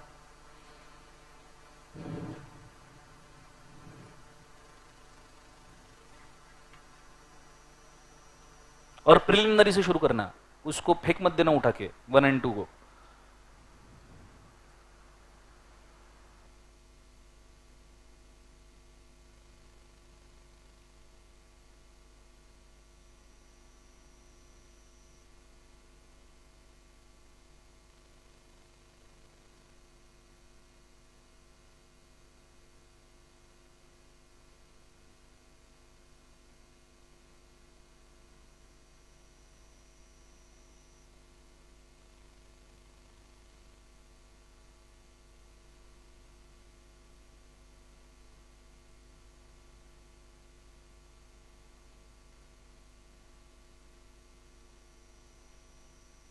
फिलहाल ट्राई करो कि स्टोरी के साथ लिखो। अभी आपको स्टोरी की बैसाखी करके जरूरत पड़ेगी, आफ्टर सम टाइम आपने उसको छोड़ देना है, जब पूरा याद हो जाएगा तब छोड़ना है। फिलहाल स्टोरी को यूज करो ओयो की, अदरवाइज पिछले 1-1.5 घंटे में जितना मेहनत किया है वो पानी में जाएगा। Is it very clear? Story को यूज करो प्लीज, स्टोरी से ही याद करो। फिलहाल कब छोड़ना है मैं बोल दूंगा। ओके, लाइव स्ट्रीम में सब कुछ याद हो गए chapters? Please tell me.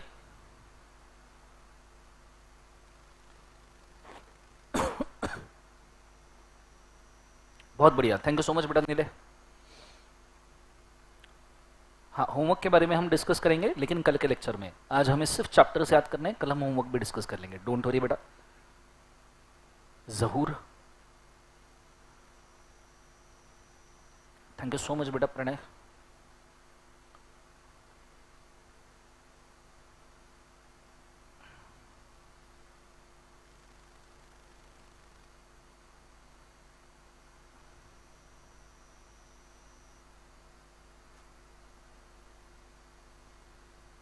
OYO कोई पर्सनली होटल ओन करता है क्या? Yes, right now those are trying to own the town houses and 5 star properties basically.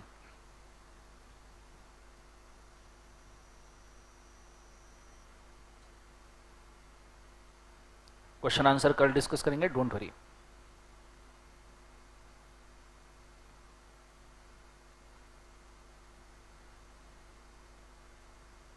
Thank you so much lucky बेटा.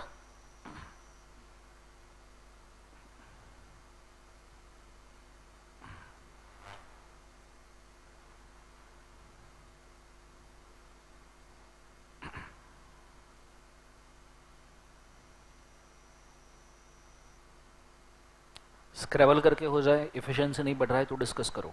If one technique is not working, go for the another one.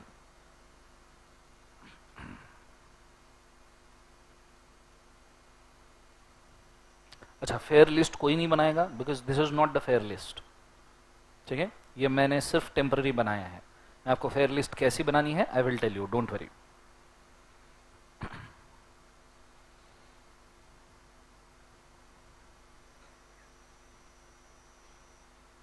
Ganpati की छुट्टी कब है? मैं अभी से बोल दूं, मतलब तुम्हें कुछ जाना है किधर रिजर्वेशन प्लान करने, यू कैन. गणपति जिस दिन उठेंगे कैलेंडर में डेट देख लेना, एक दिन पहले एक दिन बाद में, वो 3 दिन छुट्टी रहेगी.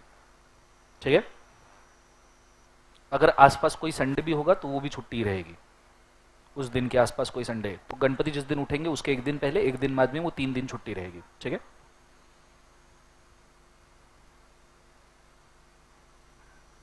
और दिवाली की छुट्टी डेट अभी फिक्स नहीं है, वो 7-8 दिन की रहेगी. रिजर्वेशंस आपको करने होंगे तो नहीं मिलेंगे क्योंकि अभी उसकी डेट चली गई.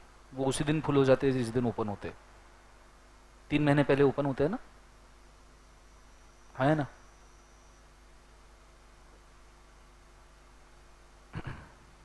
अभी आपको सिर्फ बस रिजर्वेशन या फ्लाइट रिजर्वेशन मिल सकते हैं.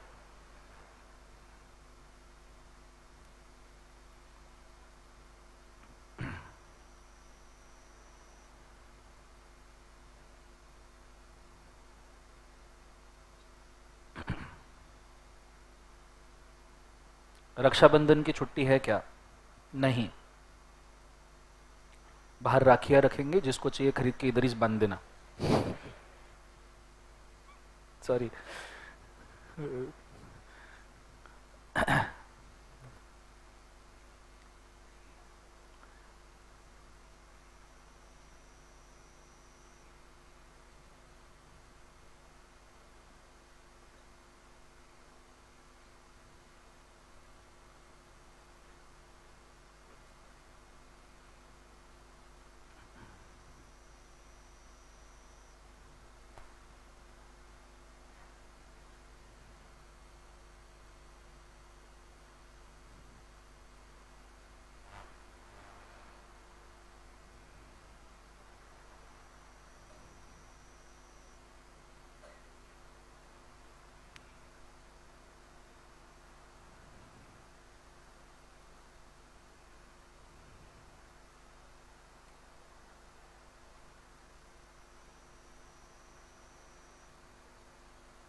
अगर याद नहीं आ रहा अनन्या, उस केस में आप लिस्ट देख सकते हो, वहाँ आपको क्लियर हो जाएगा।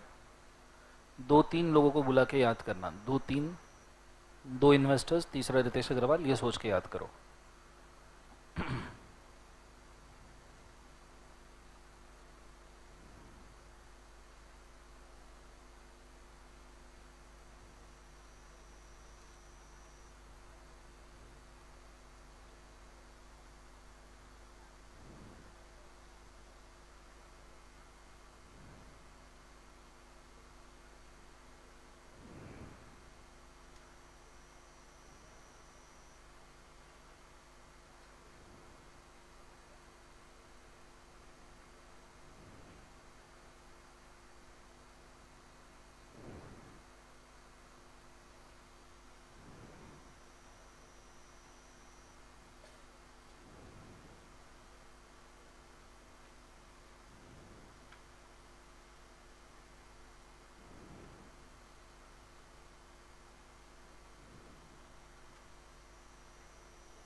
डन गाइस, याद हो रहा है नहीं हो रहा है?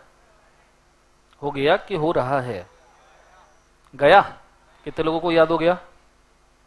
उल्टा लिख के देखा, उल्टा हो गया, 1 बाय 1 हो गया। जितने मैंने तरीके बोले सब होने के बाद भी मुझे बोलना कि हो गया सर। उल्टा लिख के देखा, चैप्टर वाइज नाम पूरे लिख के देखे, जो बोर्ड के ऊपर नेम लिखे एटलीस्ट उतने पूरे हो गए। नेम जैसे के वैसे ट्राई करो जैसे बोर्ड के ऊपर लिखे हैं।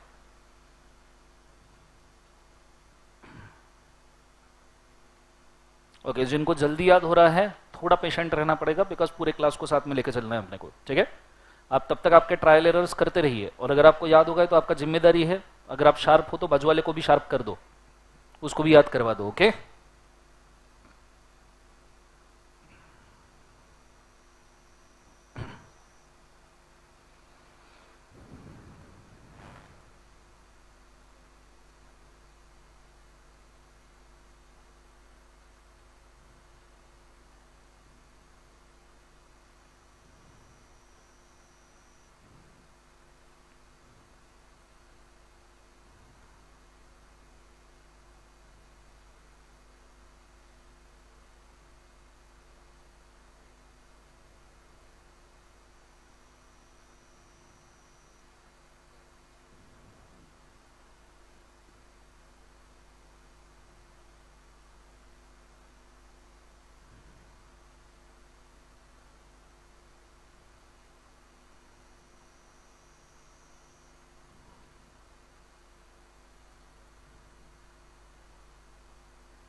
अगर आपका लिखना हो गया है सबका, इन केस कि राइटिंग भी हो गया, स्क्रैबलिंग भी हो गया, साइड वाले के साथ डिस्कस करो.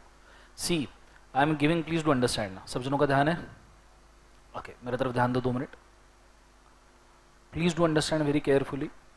हो सकता है आपके चैप्टर बहुत जल्दी आपको यहाँ पे याद हो चुके हो, ठीक है, but I am specifically giving you more time because please do understand this is our base, this is our नींव, कॉन्क्रीट वाली नींव फॉर अवर सिलेबस. ये बेस आपका जितना स्ट्रांग होगा उतना ही ताकतवर आपका सिलेबस होगा, क्योंकि हमको इसके बाद इसी में घूमना है. फॉर एग्जाम्पल, ऐसा नहीं होने वाला कि मैं आपको पढ़ाना शुरू करूंगा सेक्शन नंबर 3 से, फिर 3, फिर 3A, फिर 4, 5, 6, 7. I am not going line wise, और लाइन वाइज लॉ पढ़ाया भी नहीं जा सकता.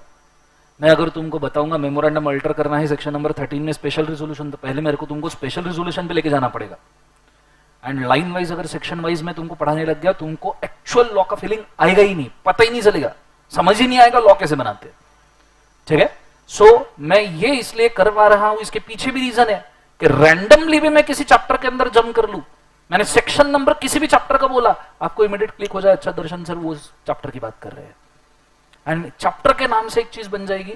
जैसे अगर मैं बोलूं स्टेट वे 75 सेक्शन नंबर के अंदर ये लिखा है, तो तुम्हें टैग हो जाना चाहिए 75 के अंदर 73 से 76, ठीक है, डिपॉजिट है, तो दर्शन सर डिपॉजिट की बात कर रहे हैं. ये back of the mind processing होना चाहिए. Are you understanding? सो समय लो, कोई दिक्कत नहीं, लो 15 मिनट लो, 20 मिनट लो, मेरे को इससे दिक्कत नहीं है, पर मुझे ये बेस बहुत क्लियर चाहिए, बहुत ज्यादा क्लियर, ठीक है. और जिनको बहुत जल्दी याद हो रहा है, वेरी गुड थिंग, अच्छी बात है, पर थोड़ा सा पेशेंस के साथ मेरे साथ चले, क्योंकि पूरे क्लास को याद होना चाहिए. अगर आपको याद हुआ है तो एक जिम्मेदारी उठाओ बाजू वाले की और उसको याद करवा दो, कंफर्म कर लो उसको भी आ रहा है. अगर इधर वाला हो गया, इधर वाला, दोनों हो गए, पीछे वाला, but keep on doing the good work, that's it, that max you can do. Is it very clear? Keep on going.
Shut हो गया सबका?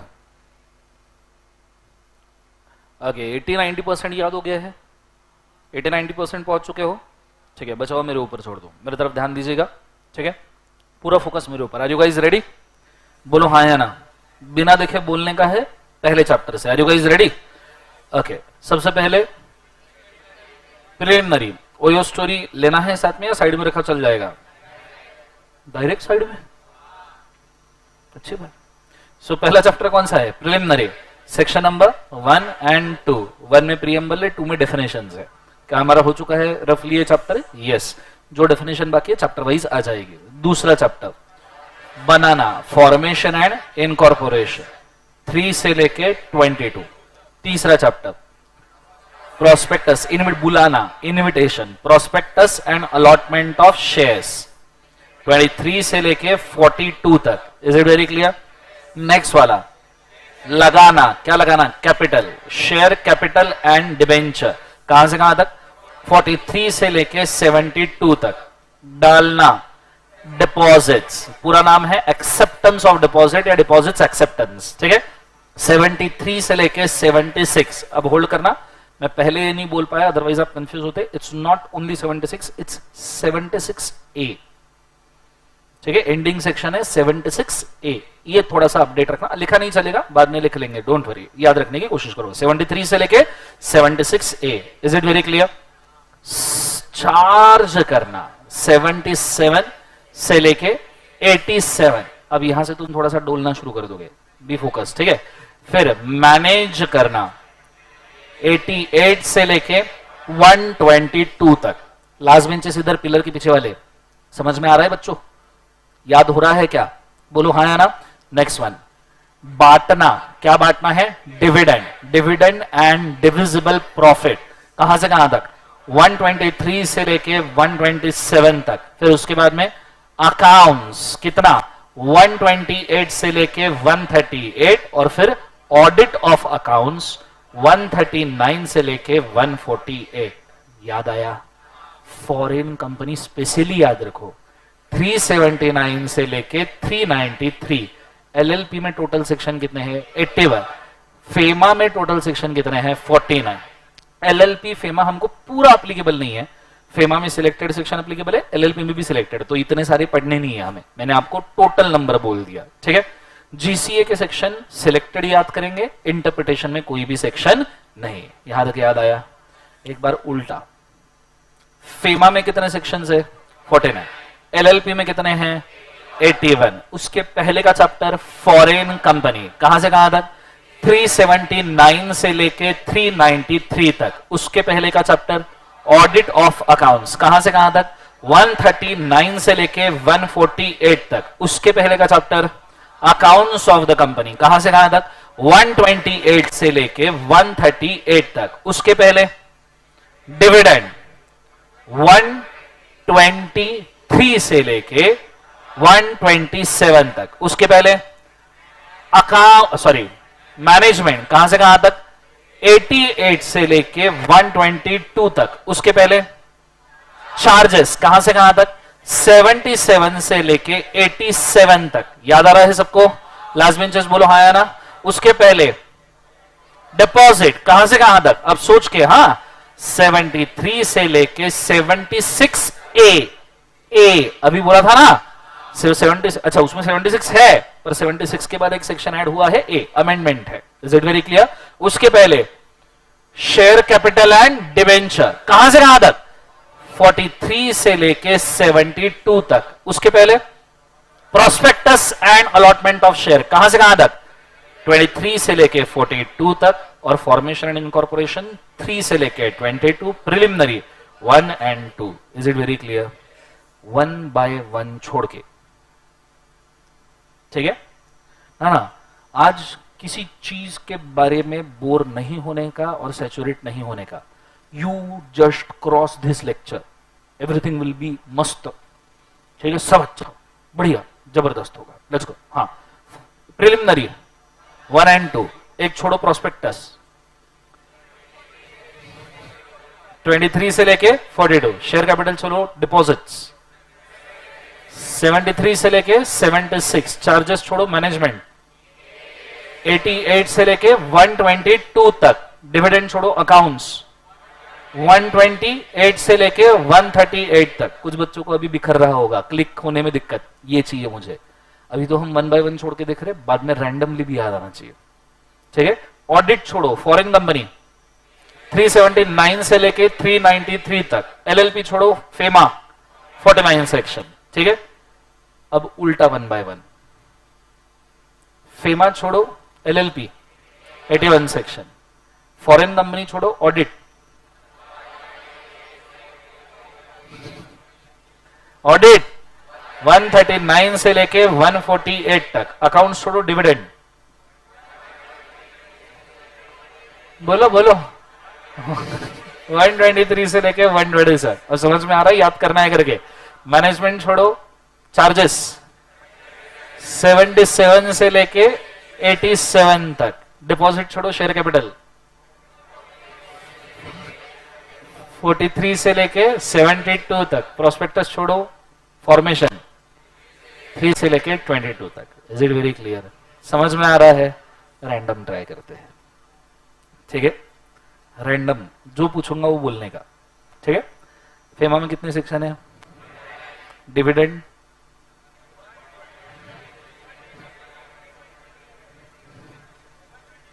वन 123 से लेके 127 तक, बराबर है? डोंट वरी, 123 से लेके 100, हाँ बराबर, एक सही, हाँ। सुनेगा, अगर क्लिक नहीं हुआ अभी, it's okay, you already done a good job. Is it very clear? बहुत अच्छा काम किया है तुमने, दिक्कत मत लो। तो तुम क्लिक नहीं हुआ, बुरा मत मानो, बी हैप्पी कि अभी तक जो किया कितना अच्छा है। 6th लेक्चर है, किसको सेक्शन याद है? Is it very clear? आप कर रहे हो ना, अच्छा ही काम कर रहे हो, क्या बुरा है? अब बीच सब्जेक्ट पे कमांड आ जाएगा, डोंट वरी, ठीक है? नहीं याद है कोई दिक्कत नहीं, आ जाएगा, ठीक है? शेयर कैपिटल जोर से बोलो, क्या है? 43 से लेके 72 तक। जिनको याद नहीं आ रहा वो ट्राई करे रिसाइट करने का, और अगर सच में आपको याद नहीं आ रहा तो उसको मार्क करके रखे कि ये चैप्टर रैंडमली याद नहीं आ रहा, ठीक है? तो आप उसके ऊपर ही वर्क कर पाओगे। इज इट यस और नो? तो इन टेक्निक्स को यूज करें। ओके, मुझे बताइए, चार्जेस 77 से लेके 87, अकाउंट्स 128 से लेके 138, प्रोस्पेक्टस 23 से लेके 42 तक, बराबर है? डिपॉजिट्स 73 से लेके 76A तक, याद है?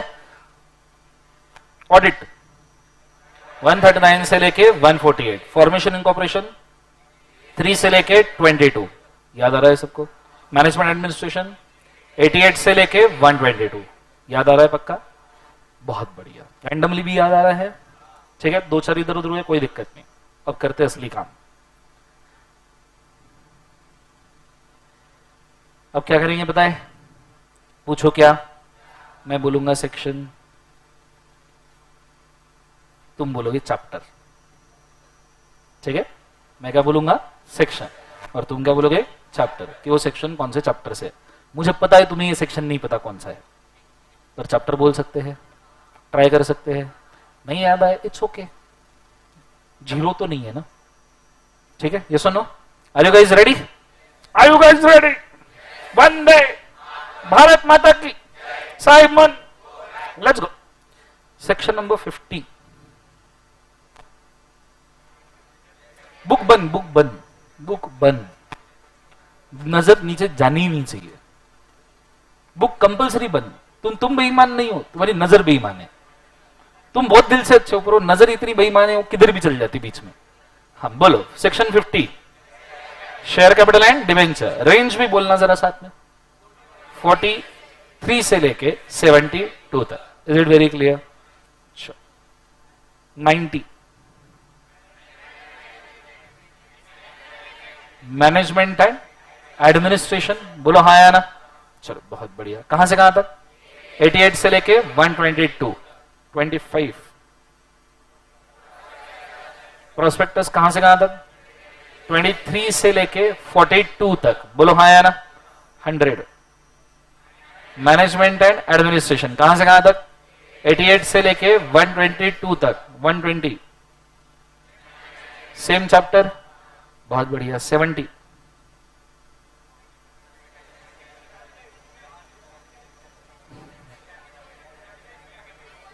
चार्जेस, डिपॉजिट, डिपॉजिट कहां से कहां तक है? 73 से लेके 70, तो उसमें 70 आता है क्या? कौन सा chapter? Share capital and debenture, 43 से लेके 72 तक। Is it very clear? 20, formation and incorporation कहां से कहां तक? 3 से लेके 22 तक। उसके बाद में 45,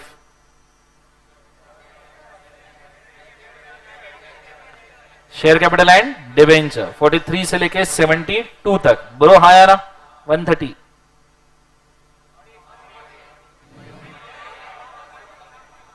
130 अकाउंट्स ऑफ कंपनी, कहां से कहां तक?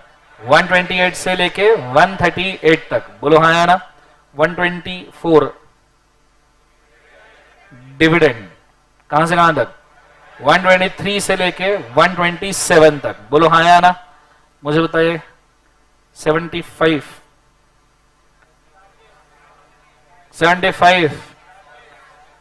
चार्जेस है। 75 जोर से बोलो कहां है? डिपॉजिट 73 से लेके 76A तक। मुझे तो इसमें से कोई भी सेक्शन पता है क्या तुम्हें? कोई पता है कोई सेक्शन कौन सा है? पर ये पता है कहां है। अब इसके बाद में जब मैं पढ़ाऊंगा ना तो I will hop into any section, because that is how the law can be taught. कि अगर मैं तुम्हें पढ़ा रहा हूं मेमोरेंडम, तो मेमोरेंडम से कनेक्टेड सब चीजें एक जगह आनी चाहिए। बुन बुन के we will create a spider web, ठीक है, पूरे लॉ का, कि हर सेक्शन दूसरे सेक्शन से कहीं कनेक्ट करेंगे। तो अगर आपका कभी एक धागा भी टूटता है तो भी आपको बचा हुआ वेब संभाले रखेगा। Is it very clear? Yes और नो? ये चीज को आपने याद रखना चाहिए। समझ में आया पक्का? जोर से बोलो यस और नो। अब बारी है इसको फेयर करने की, ठीक है। बुक्स कलेक्ट किए क्या? किए है, बोलो हाँ या ना। एक बार मुझे किसी ने बुक कलेक्ट किया है, दिखाओ। ओके, आपका बुक ऐसा दिखता है। कवर पे मैं जादू कर रहा हूं, पता नहीं क्यों।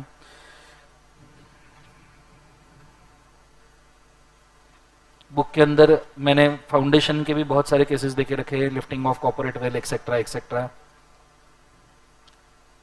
इसमें जगह छोड़िएगा, मुझे देखने दो चैप्टर के लिए।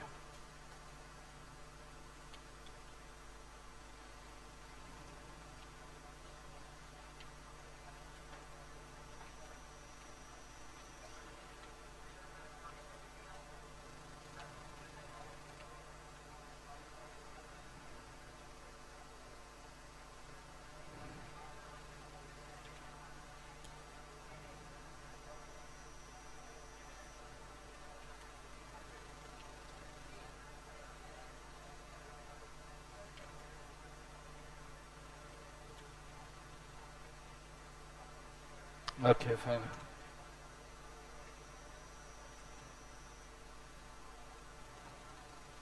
ओके, बेसिक टेक्स्ट बुक के अंदर इसके लिए बेसिक जगह नहीं है, पर ब्लैंक पेजेस बहुत सारे हैं।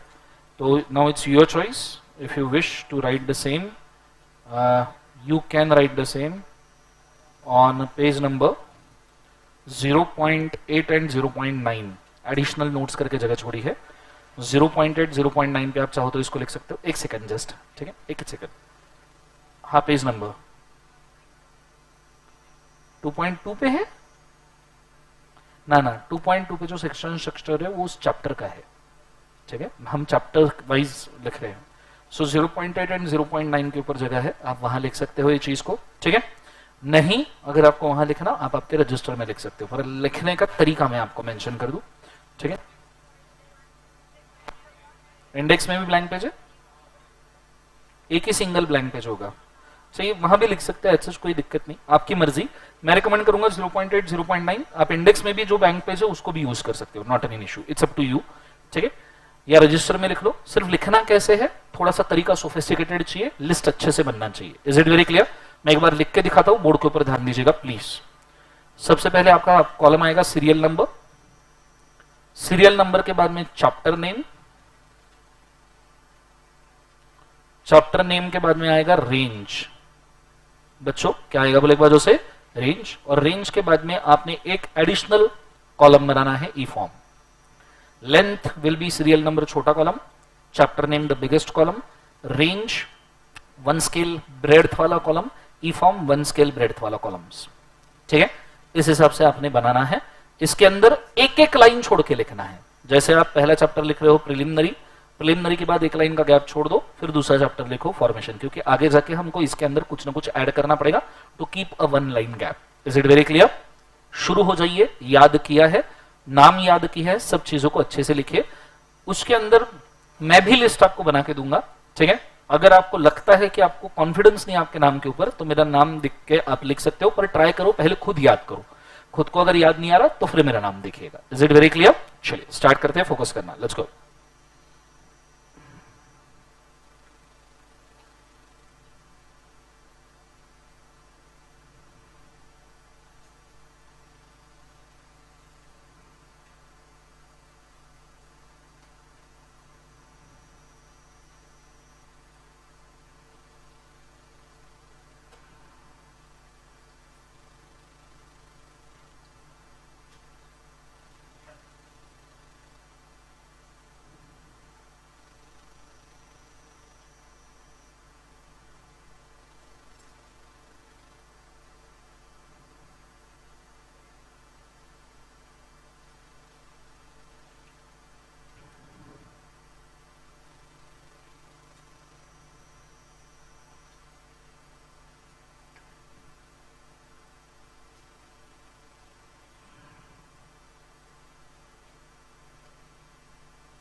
स्पेलिंग्स मेरे इधर उधर हो सकते हैं,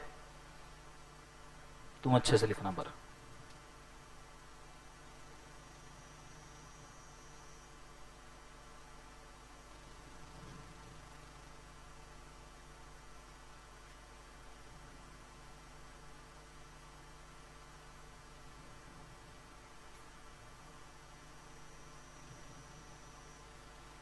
पहले खुद नाम याद करने की कोशिश करना, खुद को याद नहीं आया फिर मेरा देख के लिखना, ओके? और पहले खुद कोशिश करो प्लीज, अदरवाइज कोई फायदा नहीं होगा।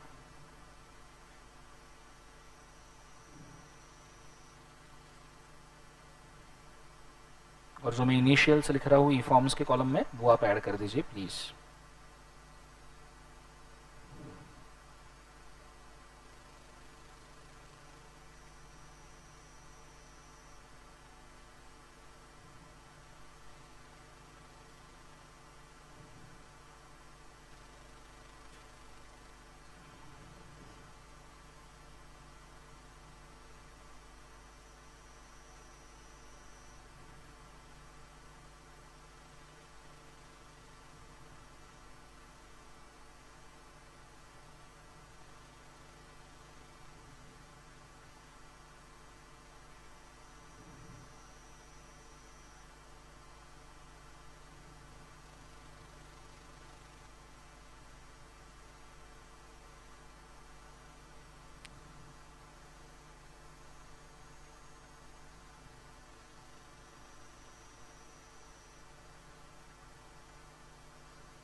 ओके, यहाँ मैं लिस्ट जो है वो सिर्फ कंपनीज एक्ट की दे रहा हूँ, क्योंकि हम कंपनीज एक्ट का सिलेबस शुरू कर रहे हैं। एलएलपी और फेमा के जो सेक्शंस मैंने बोले वो आपने वैसे ही जनरली याद रखने हैं, ओके? उसको इस लिस्ट के अंदर ऐड मत करना, क्योंकि we are having the list of companies at LLP FEMA के सेक्शन, हम जब वो शुरू करेंगे तब वापस ले लेंगे, don't worry.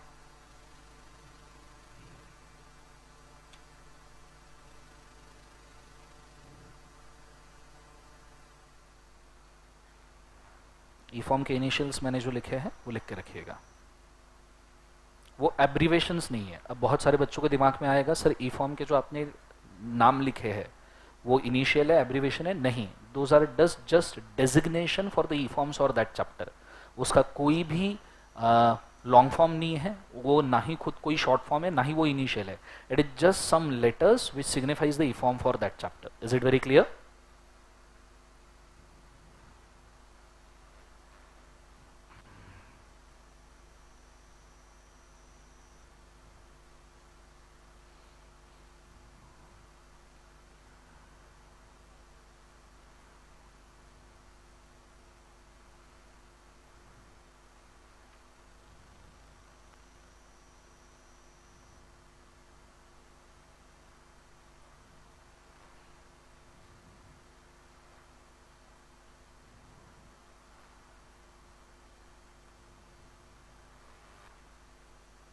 Lifting of corporate veil inter में नहीं है, पर मैंने तुम्हारे नोट्स में देके रखा है, बिकॉज डायरेक्ट एंट्री वालों को शायद वो पढ़ना पड़ेगा। उसके मैं लेक्चर्स जब दूंगा तो डायरेक्ट एंट्री वालों को हेल्प हो जाएगा, तो जानबूझ के देके रखा है। आप चाहो तो पढ़ सकते हो, नहीं तो उसको स्किप कर दो, कोई दिक्कत नहीं। टाइप्स ऑफ कंपनी से पढ़ना आपने शुरू करना है। नोट्स के अंदर मैंने देके रखे केसेस, कभी कोई पढ़ना चाहे तो।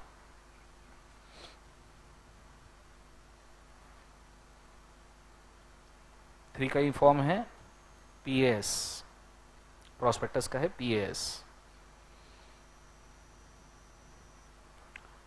Done guys.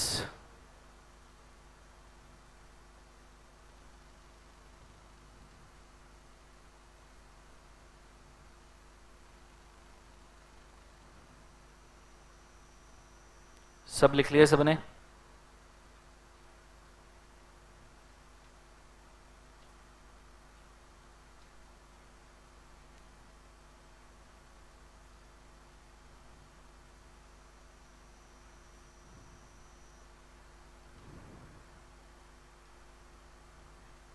चलो डन।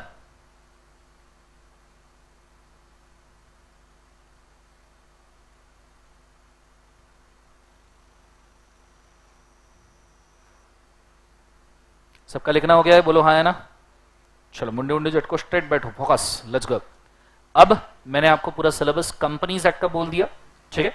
इसके अंदर एलएलपी नहीं है, ये जो सिलेबस है आपके सामने, जितने भी ये 11 चैप्टर्स मैंने आपको मेंशन किए हैं, दीज आर रफली कंज्यूमिंग 60 मार्क्स, क्योंकि 10 से 12 मार्क के लिए तो आपका एलएलपी आता है। बोलो हाँ है ना। So these are of 60 marks, 11 chapters. रफली आप ऐसा समझ सकते हो कि हर एक चैप्टर के ऊपर 6-6 मार्क्स अवेलेबल है। Is it very clear? Yes और नो? तो ये चीज को याद रखना। अब बात करते हैं कल से हम कैसे मूव करने वाले हैं उसका मैं पहले आज ही ब्रीफ दे दूं। मुंडी मुंडी जब स्ट्रेट बैठो, focus, are you guys ready? जोर से बोलो यस और नो। ओके, अब कल जब मैं शुरू करूंगा ना बच्चों पढ़ाना, कल से, बिकॉज कल से प्रॉपर कंटेंट शुरू होने वाला है, तो मैंने आपको एक्चुअली पढ़ाना चाहिए। देखो प्रिलिमिनरी तो चैप्टर नंबर 1 है, ठीक है। प्रैक्टिकली हमारा प्रिलिमिनरी 60% डन हो चुका है, जो 40% है वो बचे हुए चैप्टर्स में डिस्ट्रीब्यूट हो जाएगा, डोंट वरी। अब कल से मैंने आपको एक्चुअली पढ़ाना चाहिए फॉर्मेशन, फिर प्रोस्पेक्टस, फिर शेयर कैपिटल। ऐसा नहीं होगा। मुझे कल, ऐसा नहीं कि मेरा चॉइस है, मेरी मजबूरी है, कल मुझे आपको चैप्टर 7 का कुछ 20 से 30% पोर्शन पढ़ाना पड़ेगा। ये पोर्शन कौन सा है वो मैं पहले बोल दूं, कि क्यों मैं ये कर रहा हूं वो भी मेंशन कर दूं, so that you should have a logical understanding that how you are moving. There are the concept of general meeting. सुना है किसने? General meeting, annual general meeting, extraordinary general meeting, and there are the concepts of resolution. General meeting का ordinary resolution, general meeting का special resolution, board meeting का ordinary resolution, board meeting का unanimous resolution, ऐसे अलग अलग resolutions और meetings के concept है। एंड ये जो कंसेप्ट है मीटिंग और रेजोल्यूशन के कंसेप्ट, ये दिए हैं चैप्टर 7 में, पर इनका यूज चैप्टर नंबर 2 से ही शुरू हो जाता है। चैप्टर 2 में यूज होता है, चैप्टर 3 में यूज होता है, चैप्टर 4 में यूज होता है, 5 में, हर चैप्टर में meeting and resolution, because resolutions are approval and without resolution you can not manage a company. For example, अगर मुझे फॉर्मेशन इनकॉर्पोरेशन में आर्टिकल ऑफ एसोसिएशन को अमेंड करना है, हमने बोला था कि आर्टिकल के वजह से कंपनी प्राइवेट पब्लिक बनती है। अब मुझे अगर प्राइवेट कंपनी को पब्लिक में कन्वर्ट करना है तो मुझे आर्टिकल चेंज करना है, बोलो हाँ यार। तो अगर मुझे आर्टिकल अमेंड करना है तो मुझे लगता है जनरल मीटिंग का स्पेशल रेजोल्यूशन। अब तुम्हें पता ही नहीं जनरल मीटिंग क्या है और तुम्हें पता ही नहीं स्पेशल रेजोल्यूशन क्या है, तुम्हें तो क्या पढ़ाऊं चैप्टर 2 में। Are you understanding? सो मेरी मजबूरी है कि मुझे कल शुरू करना पड़ेगा, कैसे बोले एक बार जो से चैप्टर नंबर 7 से। क्यों करना पड़ेगा? क्योंकि इसमें कुछ बेसिक ऐसे कंसेप्ट्स है, बेसिक नहीं एक्चुअली एडवांस कंसेप्ट्स है, जो एक्चुअली पूरे सिलेबस में आपको काम में आने वाले हैं। उसके सिवा कोई भी दूसरा चैप्टर हम शुरू नहीं कर सकते। अच्छा, ऐसा नहीं है चैप्टर 7 पूरा खत्म करने वाले हैं कल, नहीं। हम कुछ नहीं, हम सिर्फ काम की चीजें उठाएंगे, जनरल मीटिंग के टाइप्स उठाएंगे एंड रेजोल्यूशंस के टाइप उठाएंगे। Is it very clear? Ordinary business उठाएंगे, स्पेशल बिजनेस उठाएंगे, जो काम की चीजें हैं वो सिर्फ कल हम उठाएंगे। कल पूरी वो काम की चीजें और पूरी मीटिंग, पूरे रेजोल्यूशन कल याद कर लेंगे कि ऐसा ऐसा है, and then we are free to move into the chapter. आज मैंने आपको एक फ्रीडम दिया है कि तुम किसी भी चैप्टर में कैसे भी घूम सकते हो, और आज का जो मैंने स्टेप लिया है वो कल के लेक्चर का बेस है। अगर आज मैं आपको मैनेजमेंट एडमिनिस्ट्रेशन सभी चैप्टर याद नहीं करवाता तो कल तुमको समझ में ही नहीं आता था कि दर्शन सर कहां जा रहे। Are you understanding? पर आज तुम्हें आप पता है कि कल मैं मैनेजमेंट एडमिनिस्ट्रेशन में उतर भी जाऊं, तुम्हें पता है ओके ठीक है fine, the chapter is regarding the same. Is it very clear? सबको समझ में आ रहा है? तो कल से आपका कंटेंट शुरू होगा, और ऐसा नहीं है कल जो पढ़ाऊंगा वो काम करेंगे, उल्टा उसके ऊपर भी मार्क्स है। अगर मैनेजमेंट एडमिनिस्ट्रेशन 12 से 15 मार्क के लिए आता है तो कल जो पढ़ा रहा है वो हो सकता है वो 4 मार्क के लिए आ जाए। Is it very clear? अभी तक का स्ट्रक्चर समझ में आया? सबको क्लियर है? बोलो हाँ या ना। तो ये चीज को याद रखिएगा। आज का मेरा एक ही टारगेट था, तुमको चैप्टर याद करवा के देना और ओयो का स्टोरी प्रैक्टिकली समझना। जो हमने ओयो के फैक्ट फिगर देखे, except for that loss every figure is a case study, और जो हमने चैप्टर देखा सभी के सभी चैप्टर्स आपके अगले लेक्चर्स के बेस बनेंगे। Is it very clear? आज मैं तुमको जल्दी छोड़ रहा हूं बिकॉज भाई सो बिकॉज मुझे पता नहीं था इतनी खुशी आज जल्दी छोड़ रहा हूं क्योंकि मुझे लगा नहीं था इतने जल्दी याद हो जाएगा, but you have done a good job. Now have applause for yourself. ठीक है, कल से बने रहना अच्छे तरीके से, ठीक है, पढ़ते रहना। आज हाँ होमवर्क लेके जाइए, या कल के 2 क्वेश्चन आपने नहीं किए होंगे तो अभी बैठ के कीजिए। आज हमको चैप्टर से याद करना, या होमवर्क चेक कर ले, चलेगा? कर लेते, होमवर्क चेक कर लेते फिर जाना। प्लीज प्लीज, छुट्टी नहीं अभी, रुको, होल्ड। ओके, क्या होमवर्क दिया था कल? 5-10 मिनट में हो जाएगा, वैसे भी 10-15 मिनट पहले ही छूटेगा, डोंट वरी। ओके, कौन सा क्वेश्चन दिया था बोलो? 1.22 14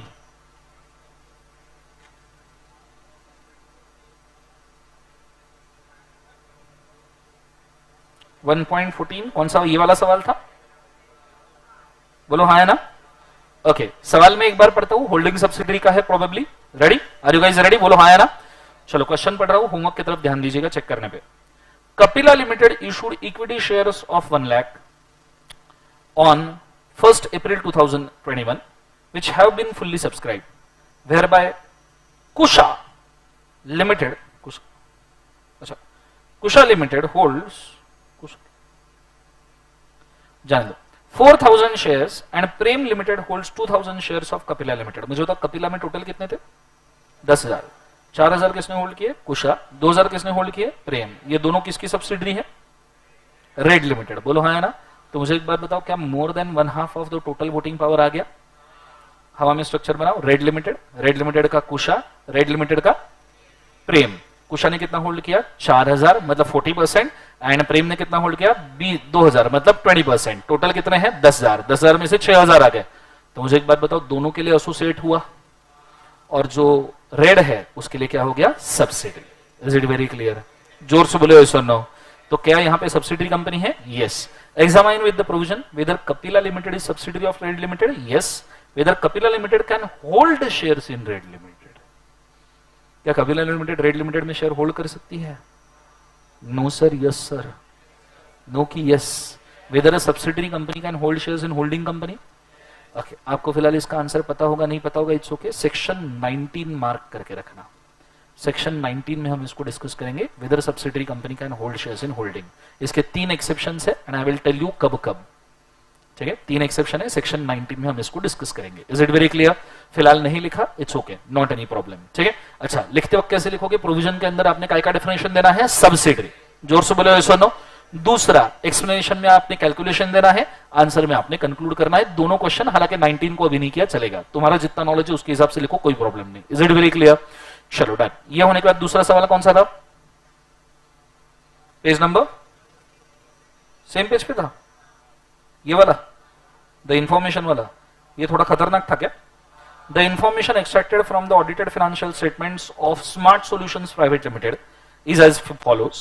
Paid up equity share capital is 50 lakh divided into 5 lakh equity shares of rupees 10 each. 50 lakh का कैपिटल है, 5 लाख शेयर है। हमारे काम की चीज शेयर ही है 5 लाख के, that's it. There is no change in the paid up share capital. The turnover is कितना बोले एक बार? 2 crore. It is further understood that Nice Software Limited, which is a public limited company, is holding 2 lakh equity shares fully paid up of Smart Solution. 2 lakh ही है, 5 में से 2 है। क्या subsidiary बनी है? क्या एसोसिएट बनी है? हाँ। Smart Solutions Private Limited has filed a financial statement for the said year excluding the cash flow statement with the prescribed line. The ROC has issued notice to Smart Solutions, it has filed the cash flow statement along with the balance sheet profit and loss. You are required to advise whether Smart Solutions Private Limited shall be deemed to be a small company whose significant equity share capital is held by public company. बोलो, क्या ये small company है? मुझे बताओ कितना paid up capital चाहिए? पहले definition, provision में पहले डेफिनेशन आएंगे, पर दूसरा पॉइंट क्या आएगा? Exception. Statutory company, holding subsidiary and का बोले एक बार सेक्शन 8। यहां पे उन्होंने होल्डिंग सब्सिडरी में एक्सेप्शन क्रिएट करने की कोशिश की है, पर है नहीं। क्लियर है? और तीसरा पॉइंट, करंट लिमिट इज कितना? 4 crore and 40 crore. Is it very clear? मुझे बताओ 4 करोड़ का कैपिटल है क्या? कितना पेड अप कैपिटल है? 50 लाख का ही है ना? बोलो हाँ है ना? तो स्मॉल कंपनी 50 लाख के हिसाब से है, बोलो हाँ है ना? टर्नओवर कितना था? 40 करोड़। ये कितना है?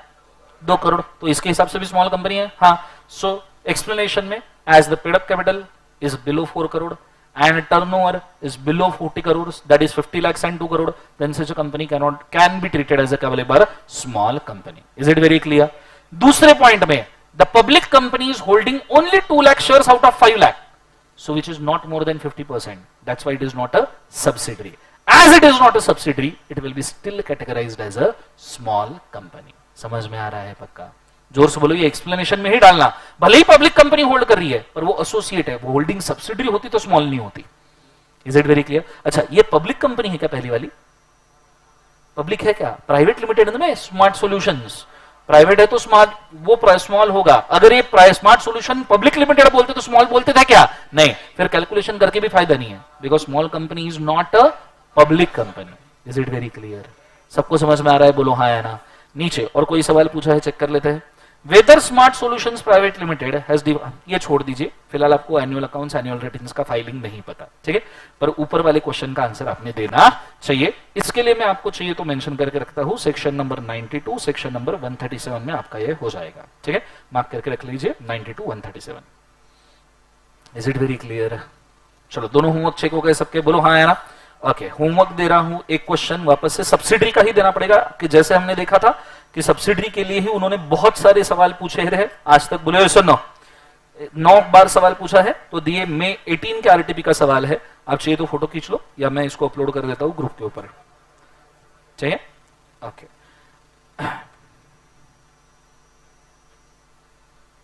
ठीक है। आज हमने कोई चीज पढ़ी नहीं है, सो इसलिए आज क्लास वर्क राइटिंग का कोई क्वेश्चन नहीं है। अगर आप चाहो तो यहीं बैठ के होमवर्क कंप्लीट कर लो, मतलब घर का टेंशन भी आपका खत्म। Is it very clear? चलो, आज के लिए हम इतना काफी करते हैं। This is all for today. Have a nice day. Thank you बोलो, जोर से बोलो। चलो, good day, God bless you, ओम नमः शिवाय। और सबको इंडिपेंडेंस डे की वापस बधाई आप।